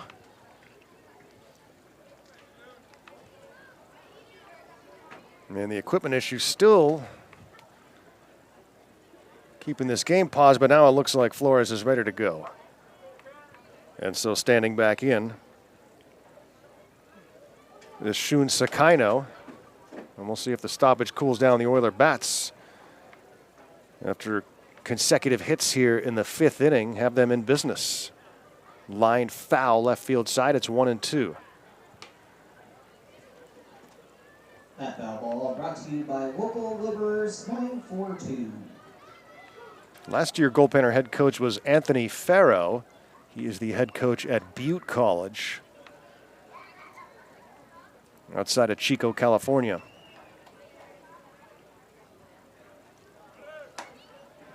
Butte College is an interesting place. It's between 3 towns. They deliberately put it in the middle of the triangle, and there's no town there. There's no dormitories. Kids all live in one of those 3 cities and bus into school. This one is lined into the gap in right center field. The base hit will score 1, and the runner will be waved around third, and here comes the throw home, and the ball is there, and the tag is down, and out at the plate is Burnham. And the cutoff throw nailed him at the plate. And the Goldpanners do surrender one, but they get a very big out number one on the RBI single for Sakino.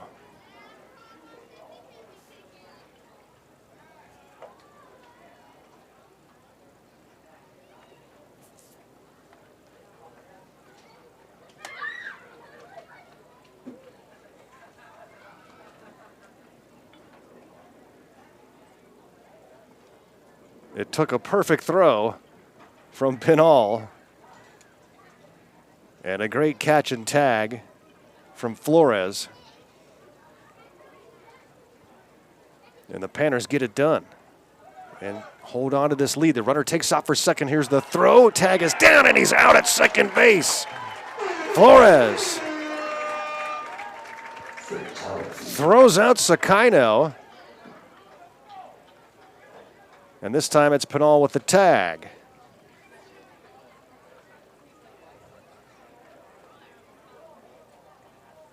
Caught stealing, goes 2-4. And now 2 away. This one is lined past the diving third baseman Shimao into left field. And then it's dropped in left by Harrison. So no throw to second. A stand-up double for Noah Hennings. Yep. Noah Hennings. Jake Brown. Can't get this guy out. Here's Jake Brown, 0 for 2 in the game. The Oilers have 4 hits in the inning. No batter has been retired, but they have 2 outs. And it's still a Goldpanner 2-1 lead.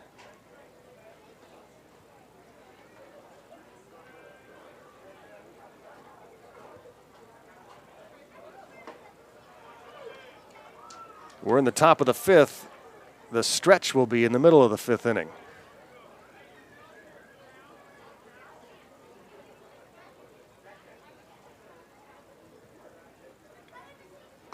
Swing and a miss, and Cooper strikes out Brown. So despite 4 base hits, including 2 doubles, Cooper only surrenders 1. Got some good defensive help, too. It's the stretch, so we'll keep it right here. It's 2-1 Goldpanners, middle of the 5th. Time to stretch, Fairbanks style.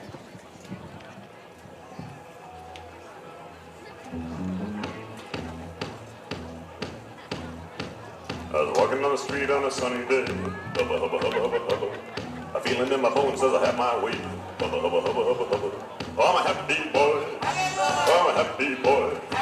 Oh, ain't it good when things are going your way? Hey, hey. My little dog Spot got hit by a car. Hubba, hubba, hubba, hubba, hubba. Put his guts in a box and put him in a drawer. Hubba, hubba, hubba, hubba, hubba. Oh, I'm a happy boy. Oh, I'm a happy boy. Oh, ain't it good when things are going your way? Hey, hey.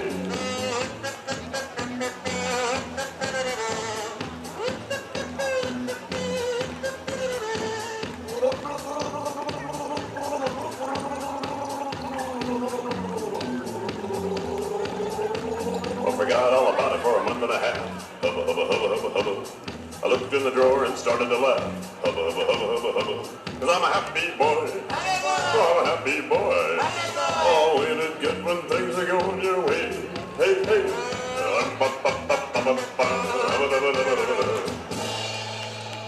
Nicely done, fans. Also, there is going to be a special opportunity for kids ages 10 and younger. If you can meet up with Mr. John, he is in a blue hat and red shirt over on the Goldpanner side of the bench.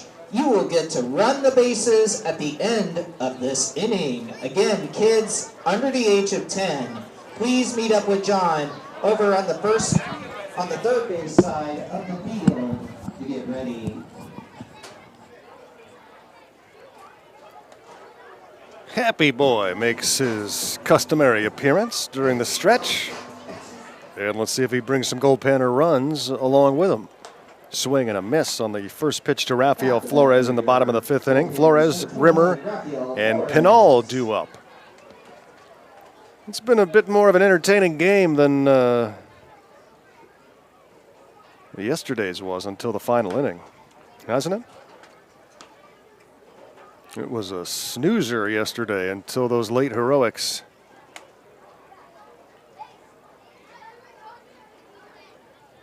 And we got a good one here tonight. Panners hanging on to a 1-run lead right now. Like to get some insurance here in the 5th inning.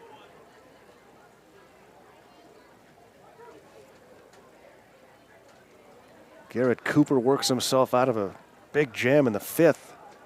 Did give up 1, but could have been way worse. A couple of doubles, 2 singles in the inning. Again, Flores strikes out. Under, please make your way over to the third base side of the field. This will be the 4th batter faced for James Shimashita, the hard-throwing southpaw from San Jose State.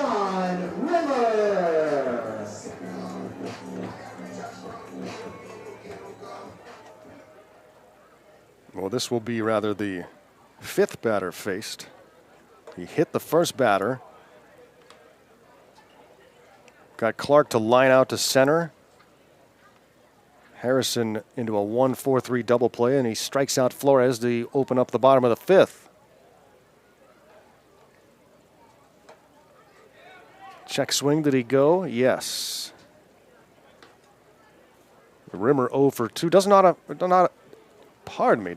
a home run yet tonight. Got to get one from him, right? Hit one in each of the first 2 games.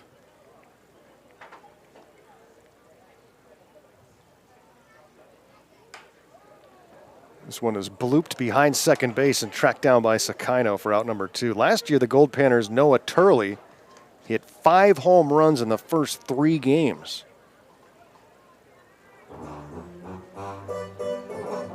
Out to bat for your Goldpanners, number 4, Matthew Kenai. Turley now with the Arizona Wildcats.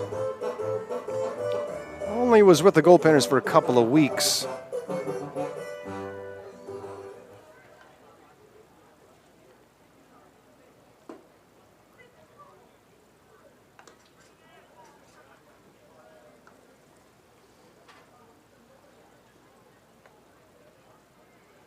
Pinal 1 for 2 so far, singled back in the 1st inning. Goldpanners with 2 runs on 5 hits. Oilers 1 run, 6 hits.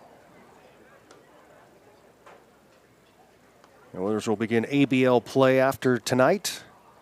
A 5-team league without the Goldpanners. It's the Oilers, the 2 Anchorage teams, the Glacier Pilots and the Bucks, the Matsu Miners in Palmer, Alaska, and the Chugiak Chinooks.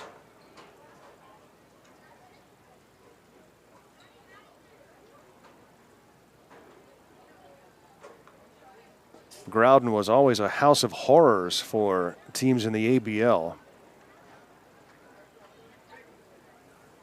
Panners rarely lose here at Groudon, and that spelled disaster for a lot of teams in the ABL. Countless times you would see teams come up here in July in first place and crawl out of here, out of the hunt. No matter how your season was going, it was going to take a turn for the worse in Fairbanks. It's a long road trip. Goldpanners almost always have a very good team. And it's quite a bit lighter up here, too, at night than in the Anchorage area, or Kenai especially. Swing and a miss, and Pinal strikes out. So a 1-2-3 inning for Shimashita. We'll go to the 6th, 2-1 Goldpanners.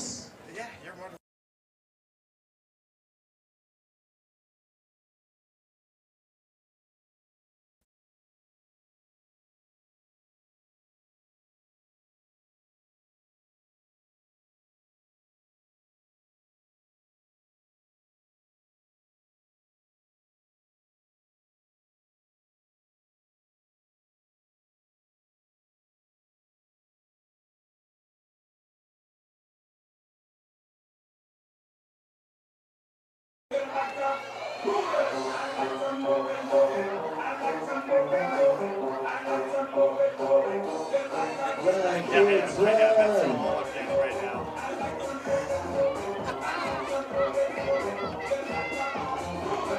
Uh-oh, look out, look out. Look out. Good save, Dad. Oh man, I was so worried for a second. Run! Keep running!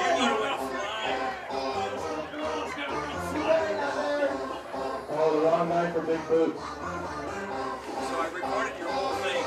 I didn't know if that usually gets recorded or not. Did you No, go? that's not checking. I have no idea where I'm at. I can't see what. There you go. Let's zoom in on them. Touch third base. What's the order? This one. There you go. Give it up for all the young Alaska Goldpanner baseball fans.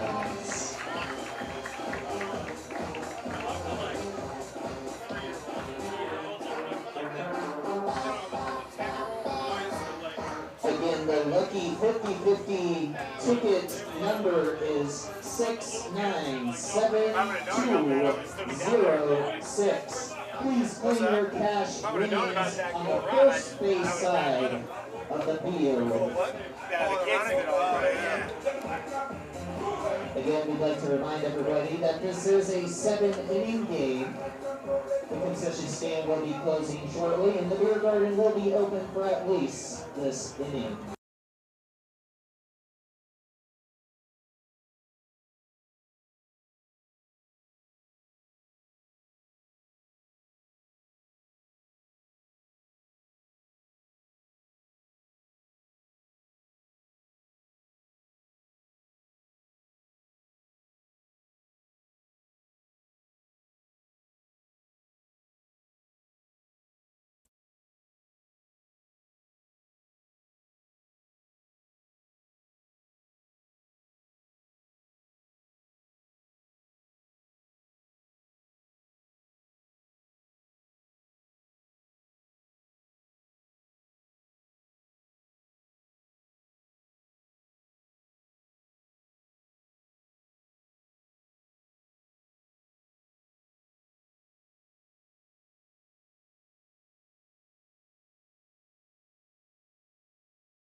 Oilers is number 14, Jacob Shaver.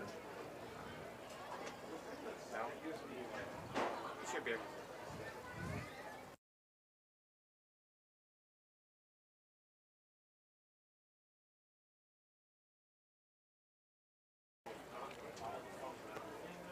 2-1 Goldpanner lead, and a new pitcher into the game for Fairbanks. And making his debut is number 18, Keegan Wentz. Keegan Wentz, the 6'5" left-hander from West Covina, California, at a Mount Sac. 6'5", 200-pound left-hander. Starts with ball one to Jacob Shaver. The Goldpanners leading 2-1.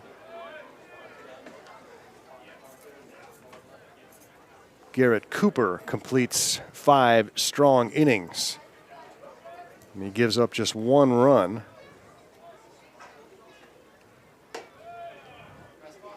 On 6 hits. 4 of those hits came in the 5th inning.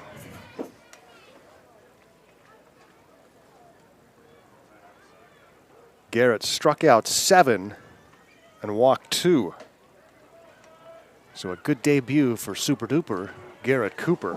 And it's ball 4 to Jacob Shaver, who's on base for the 2nd time in the game. Top of the 6th inning of this scheduled 7-inning game.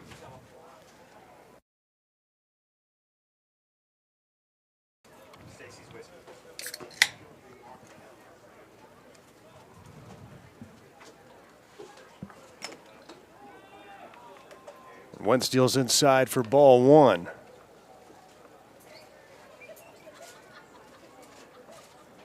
Keegan Wentz and also Steven Vasquez, who has not appeared yet, will, both from Mount San Antonio Junior College, throw to first, gets away, and the runner takes off for second and gets into scoring position. So the Oilers have the tying run at second on the error.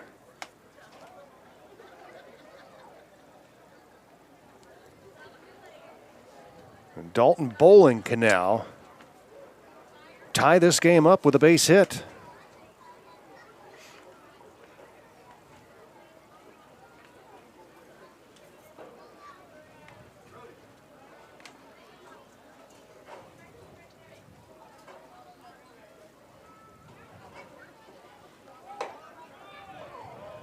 Strike called.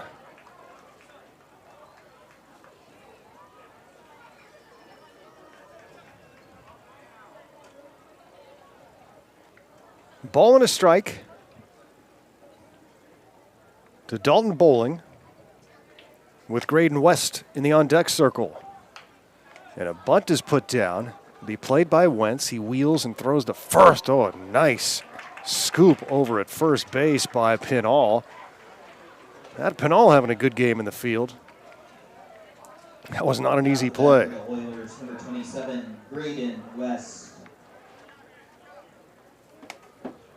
But the sacrifice bunt moves Shaver to third base.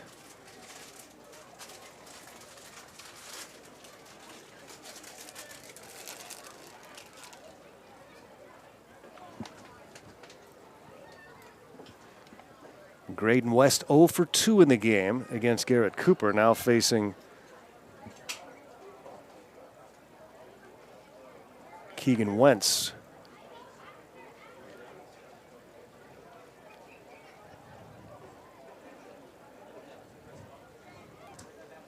And the battery mates will talk things over. The infield is drawn in a one-run game and one out, and the tying run at third base.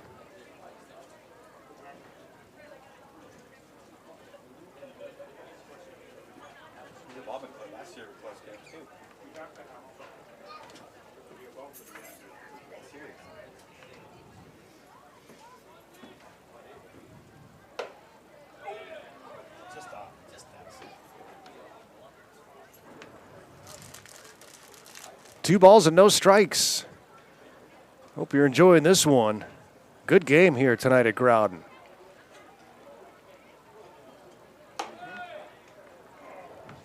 Just misses for ball 3.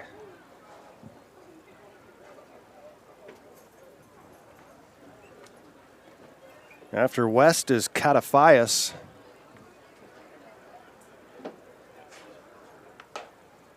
And there's a strike on a 3-0 pitch. Comfortable night here tonight after the hurricane last night.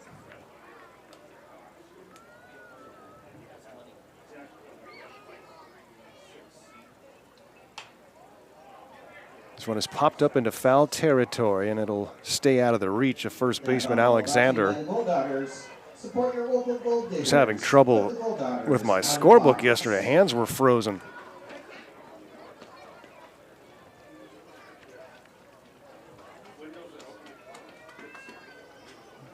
Talking between innings earlier, looking forward to that trip to Grand Forks, British Columbia later this summer. It's just a couple of weeks away.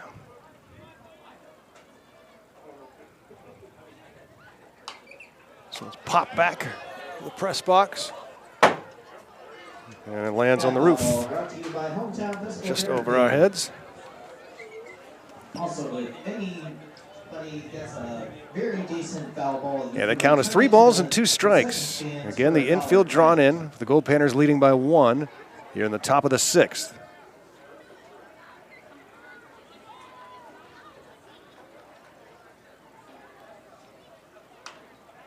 Oh, and he's going to fight this one off into shallow right field. A base hit. The Oilers have tied the game. Graydon West, good piece of hitting. And the Oilers tie it at 2. An RBI single for Graydon West to score Shaver. A walk, an error, a sac bunt, Now pitch hitting for And a the base hit off the Oilers, fists number by West. 21, Cole And the Oilers have Jordan. tied it at 2.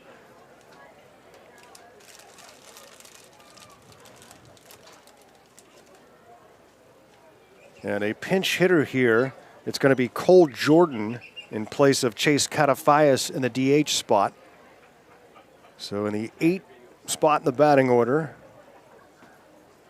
it's number 21, Cole Jordan, a sophomore from Utah Valley University.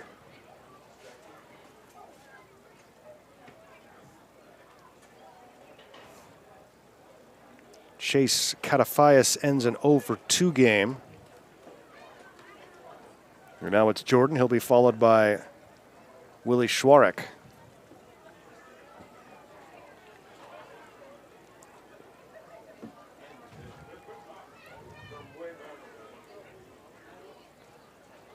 Runner takes off, and this one, high fastball, is fouled out of play.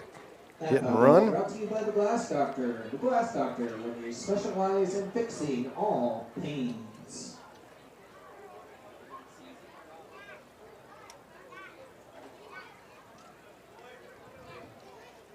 Garrett Cooper will have to settle for a no decision today.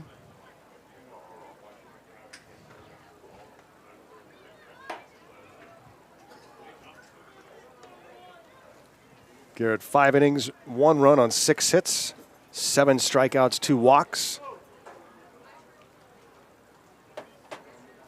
And now it's Keegan Wentz. Broken bat, pop fly into left. Harrison makes the catch for out number 2, brings up Schwarek. Schwarek 1 for 2 today with a double and a run scored.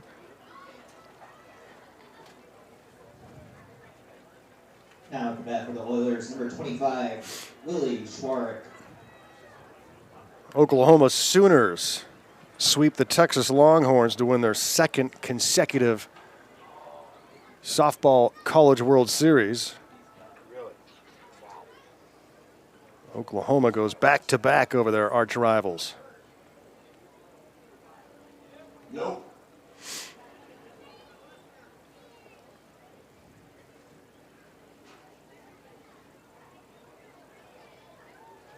The Tampa Bay Rays, the Lightning,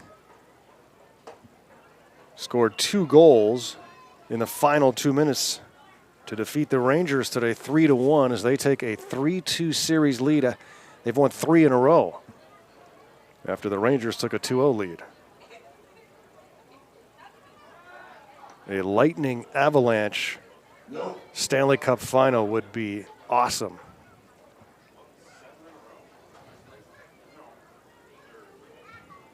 Even if you're not someone who follows the NHL, that would be a series to watch. High flying, fast, high scoring, up and down kind of series.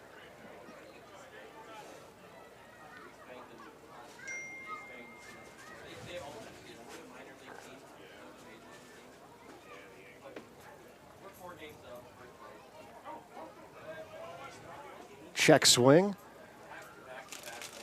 And it's 2 balls and a strike. Wentz working to Schwarek. Are we going to have a hockey night here at the park this summer? Do we know if Colton Parayko will be paying us a visit again? He wasn't able to make it last summer. St. Louis Blue and former Alaska Nanook collegiate player. Runner takes off, throw to second, ball is dropped by Pinal. Probably would have had him too. But he didn't have the baseball when he put the glove on the runner.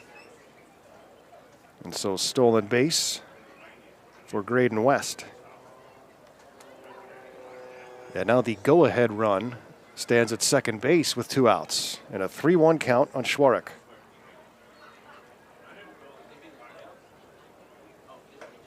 Swing and a miss, 3-2. On deck is Casey Burnham at the top of the order.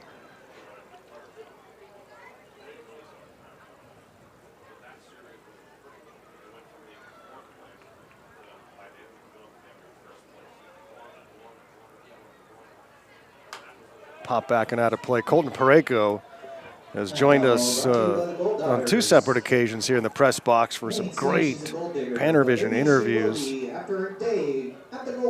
Big, tall defenseman for the St. Louis Blues. And comes up here to do hockey camps in the summer and just pay back the community here.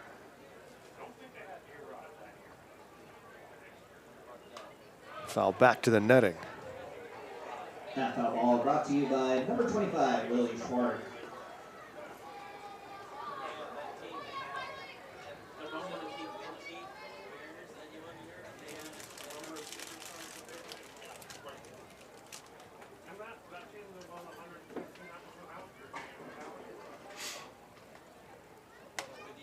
Three-two swing and a miss. He gets Schwarek. And the 6th inning finally comes to a close, but the Oilers pick up the tying run, and 2-2 going to the bottom of the 6th. Greetings, everyone. It's time for the 116th annual Midnight Sun Game.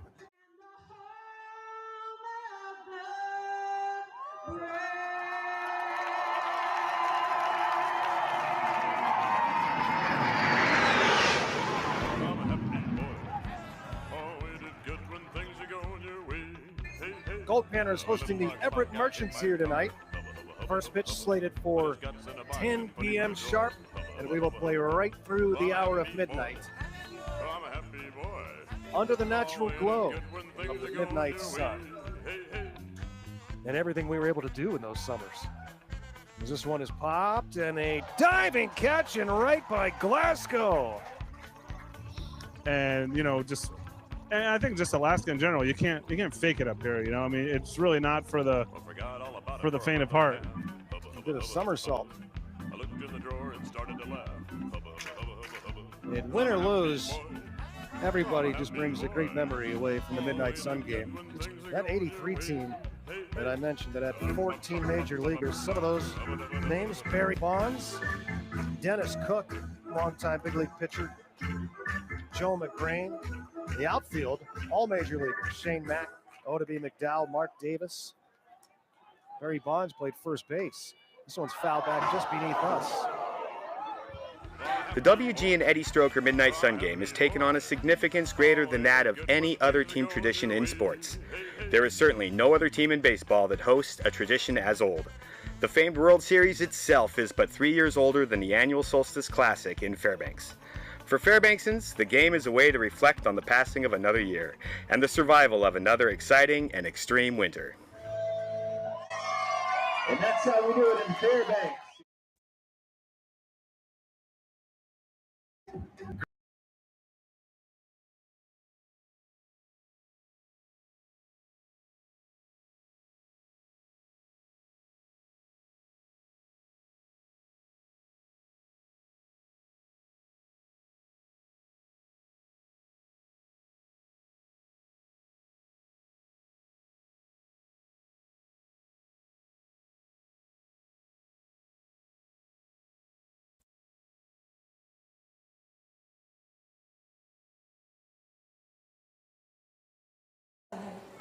Groudon Park here in beautiful Fairbanks, Alaska. Garrow Von Dane with you live.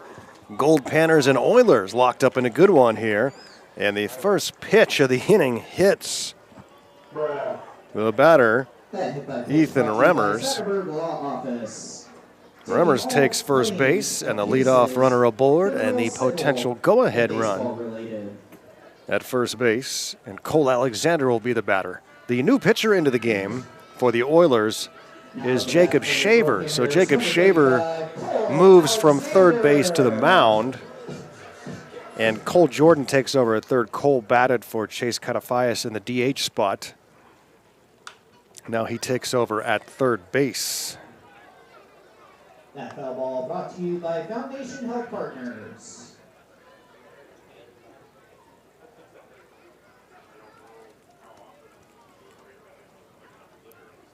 And now the Goldpanners are going to bring in a pinch runner at first base, and this will be the third time this season that North Pole, Alaska native Alex Garcia will be a pinch runner. Here's a good hand from the local fans. North Pole just down the road here from Fairbanks. North Pole is a weird little place. It's Christmas every day in North Pole. A line foul out of play. All the light poles wrapped in candy cane striping and Santa Claus Lane and Rudolph Street.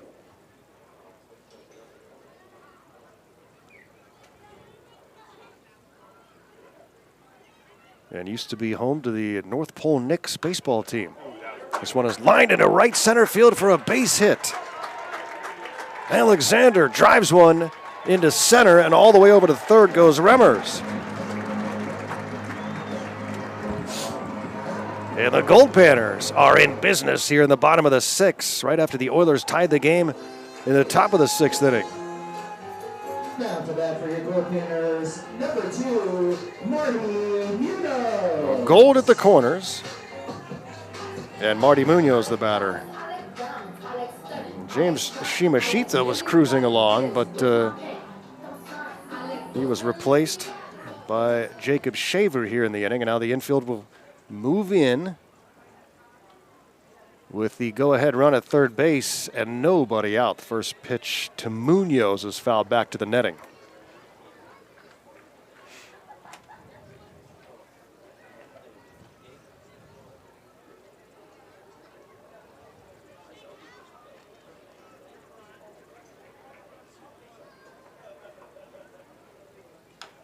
Fouled off. It's 0-2.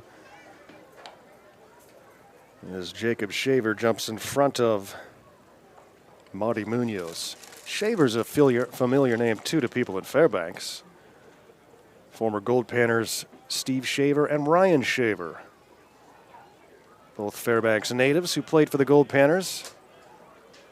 Ryan Shaver pitched in the Giants system for a while.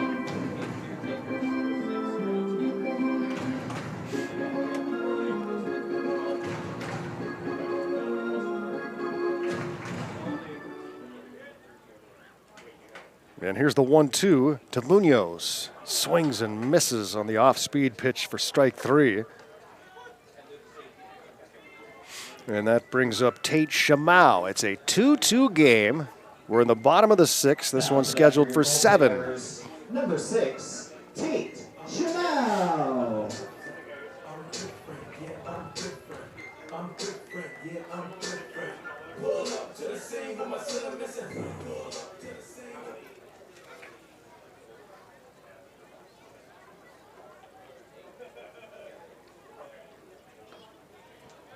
Starts with a pitch down and away. It's ball 1 to Shamau, who's 0 for 1.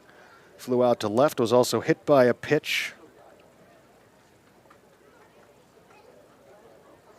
After Shamau is Caden Clark in the 9 spot.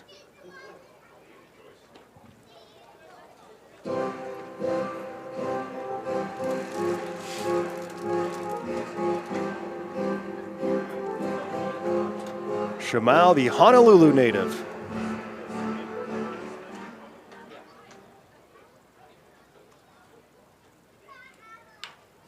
And he rolls one up the first base side. They're going to throw home with it. The tag is not in time, and the run scores, and the Goldpanners take a 3-2 lead as Garcia slides in safely. Just under the tag.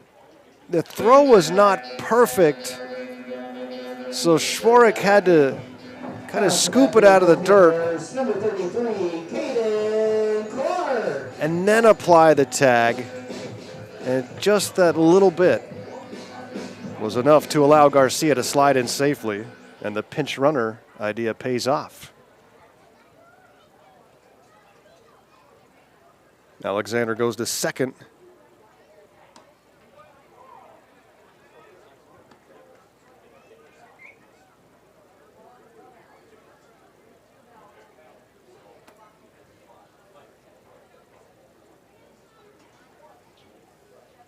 Caden Clark 0 for 2. Lined out to center in his last at bat. The Panners regain the lead after the Oilers tied it in the top half of the sixth.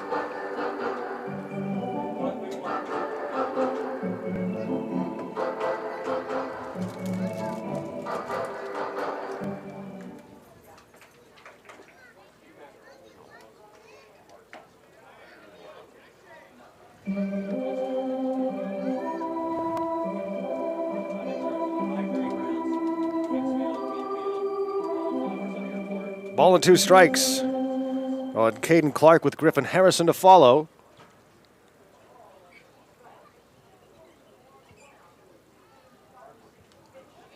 And it throws it to the backstop, and both runners will move up. Alexander to third, Shamau to second. And this one in danger of slipping away here for the Oilers.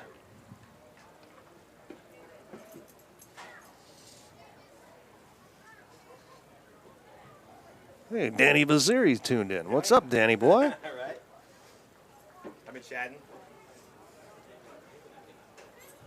Our organization MVP, Danny Vaziri, down in Chicago, watching Panavision. Southern California right now. Oh, he's in Southern Cal? All right. I know what you're doing, Danny. I know what you're doing. Strikeout of Caden Clark. Second out of the inning brings up Griffin Harrison. I'm surveying the YouTube chat here. Greg Lindsay from SoCal.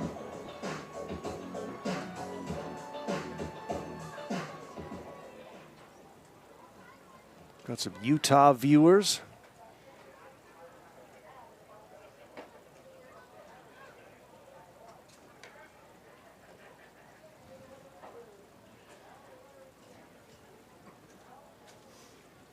We got Matt Penal's family tuned in.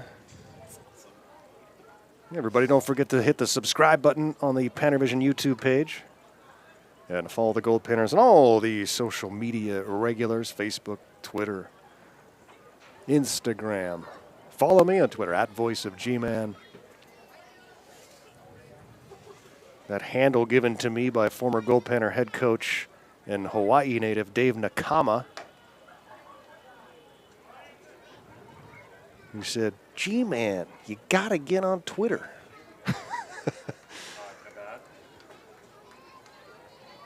So I did. The world needs personality.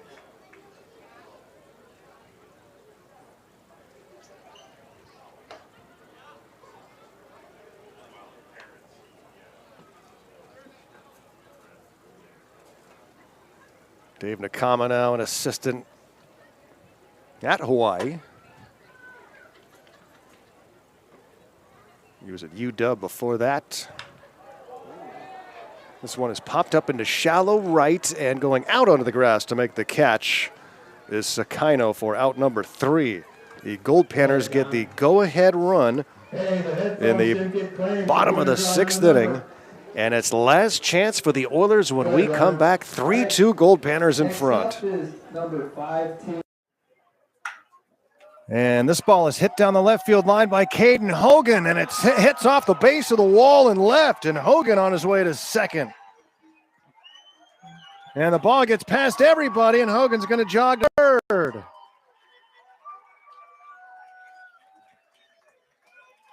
So a double for Hogan, and an error charged to Thurman in left.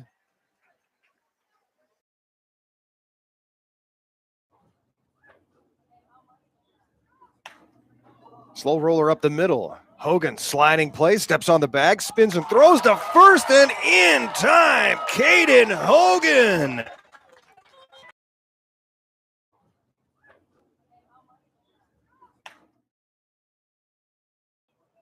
After Fitzgerald, it's Matei. Panners trying to get a little breathing room here after Boulder put up 2 in the 8th, top of the inning. This one is off the foot of the pitcher Manley. It bounces to third, and everybody's safe.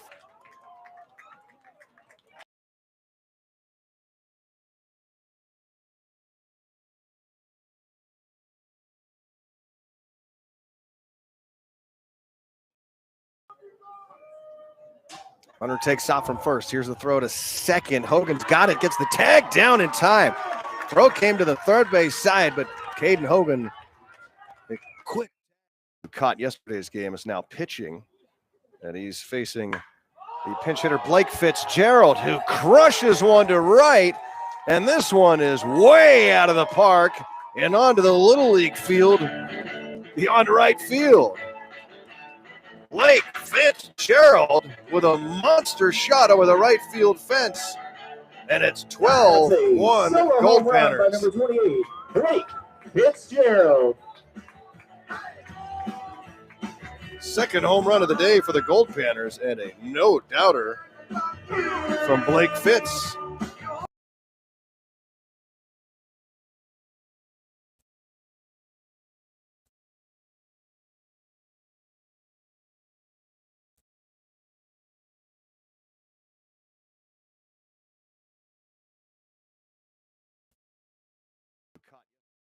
And he walks away unscathed.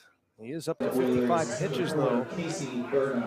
Blake Fitzgerald hits this one hard to right. Here we go, seventh inning here at Groudon. Back it goes, and it's gone. Goldpanners trying to take this series from the Oilers. They tied in game one. Panners with the comeback walk-off win last night. And tonight, have a 3-2 lead over the Oilers here in the seventh and final inning.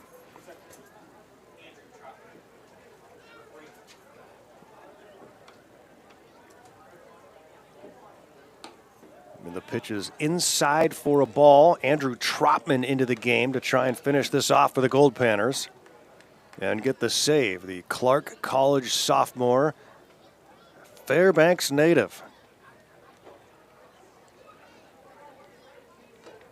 Takes a little off and gets a swing and a miss.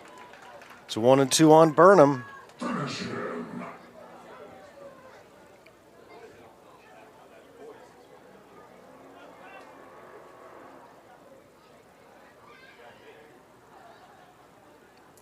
The right-hander misses down and in. It's 2-2.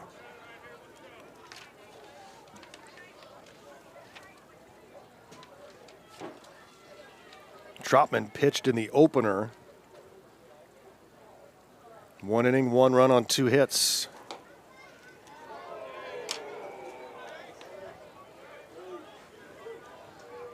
Three and two to the leadoff spot. Top of the order man here in the top of the seventh inning.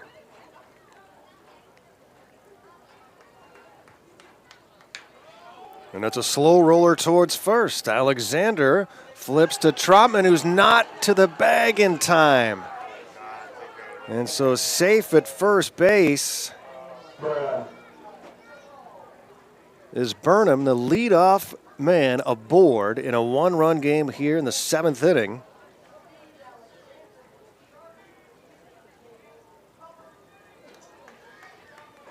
And here comes head coach Mark Lindsay out to the mound. The plot thickens here in the seventh. We're giving some shout-outs last inning and have to give a special shout-out to Bobby Sheridan, one of our most loyal Goldpanner viewers down in California, former pro baseball player in the Padres organization.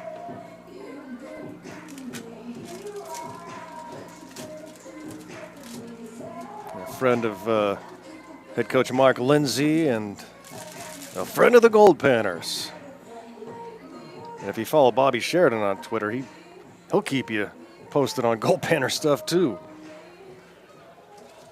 Now go back to the Oilers, number 1, Hope you're well, Bobby. Hope we get to see you this summer. So head coach Mark Lindsay comes out to talk to his young right-hander.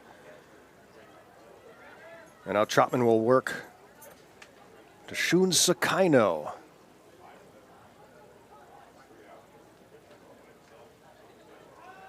Throw to first base, runner back safely.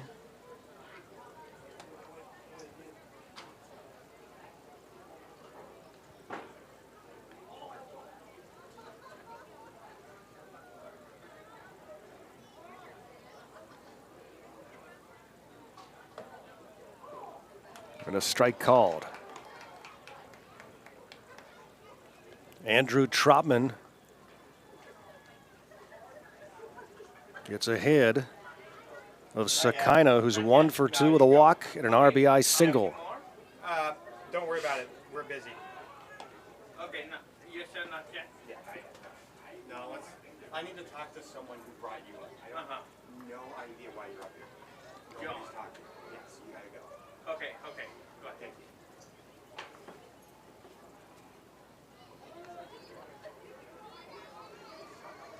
Creeping in from his spot at third is Shamau. And the bunt is put down in front of home plate. Trotman will play it, throw to first, and in time. So the sacrifice bunt moves Burnham into scoring position.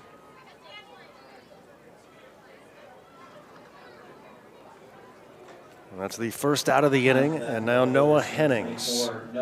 He's been on base all 3 times, reached on an error, single, double. He has been the hot bat for the Oilers all series.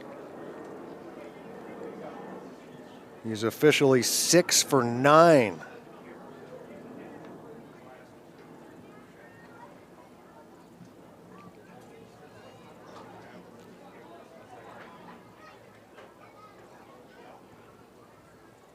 For a batting average of a very evil 666. But he's going to be issued the free pass. So they will intentionally walk Noah Hennings. Now for that, the Oilers, number 23, Jake Brown. And Jake Brown will look to try and tie this game for Kenai in the top of the 7th inning.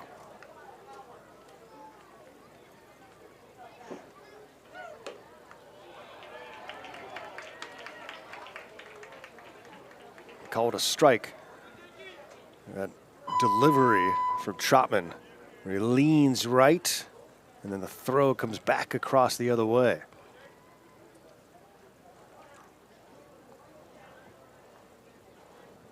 And the 0-1 to Brown. Held a swing on a pitch upstairs. It's 1-1.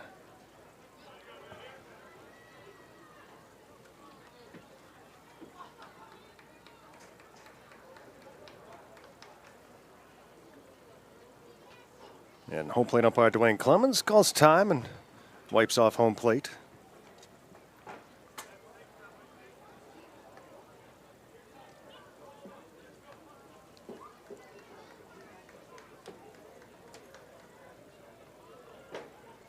After Jake Brown would be Jacob Shaver, swing and a miss, unless he is no longer.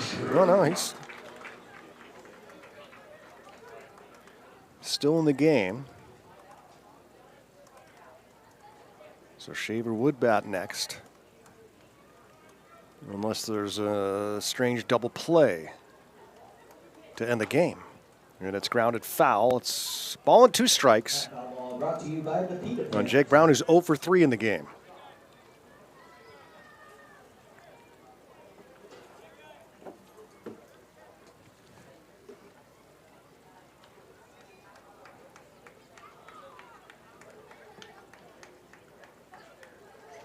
The 1-2 from Trotman.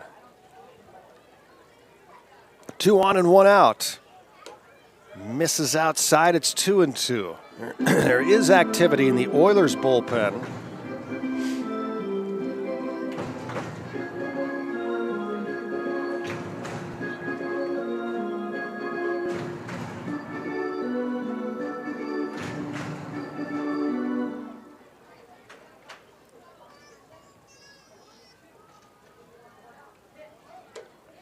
Called strike 3. Trotman K's Jake Brown for the 2nd out of the inning. And now it's all up to Jacob Shaver, the last hope for the Oilers for this series. The Panners with a win and a tie so far in this series, trying to finish off the Oilers and send them packing empty-handed.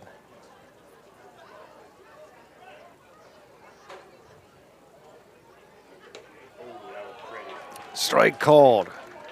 Andrew Trotman looking to get his first Goldpanner save. The Fairbanks native.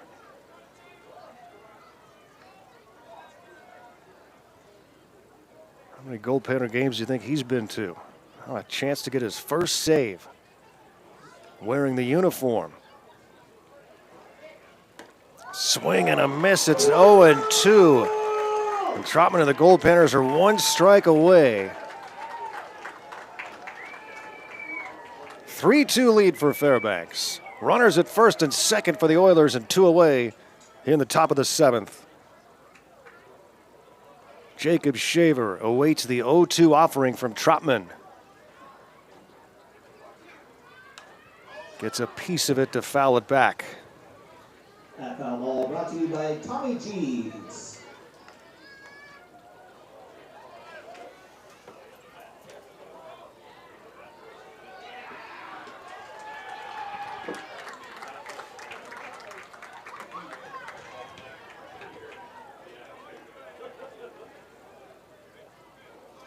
Crowd hoping to celebrate the final out here. And another Goldpanner victory. 0-2, 2 away, 2 on. Trotman checks the runner at second. Swing and a miss, and he strikes out Shaver to end the ball game and the series. The Oilers strand a couple in the 7th, and the Goldpanners win it 3-2 here tonight in Fairbanks. The Panners take the series with 2 wins and a tie in the 3-game set and remain unbeaten. Heading into the off day tomorrow, Panners will take on the Men's League on Saturday night at 7 p.m. And then it's the Ventura County Pirates at 5 p.m. on Sunday to start that 7-game series. Hey, that was a good ball game, wasn't it? And the Goldpanners win it 3-2. We'd like to thank the Oilers for coming up to Fairbanks. Great to see Kenai back in town. And thanks to all you Oilers viewers who were tuned into Pannervision. And of course, thanks to our Goldpanner faithful here on Pannervision. Our next broadcast Saturday at 7 p.m. Head coach Mark Lindsay off to a good start here with the Panners.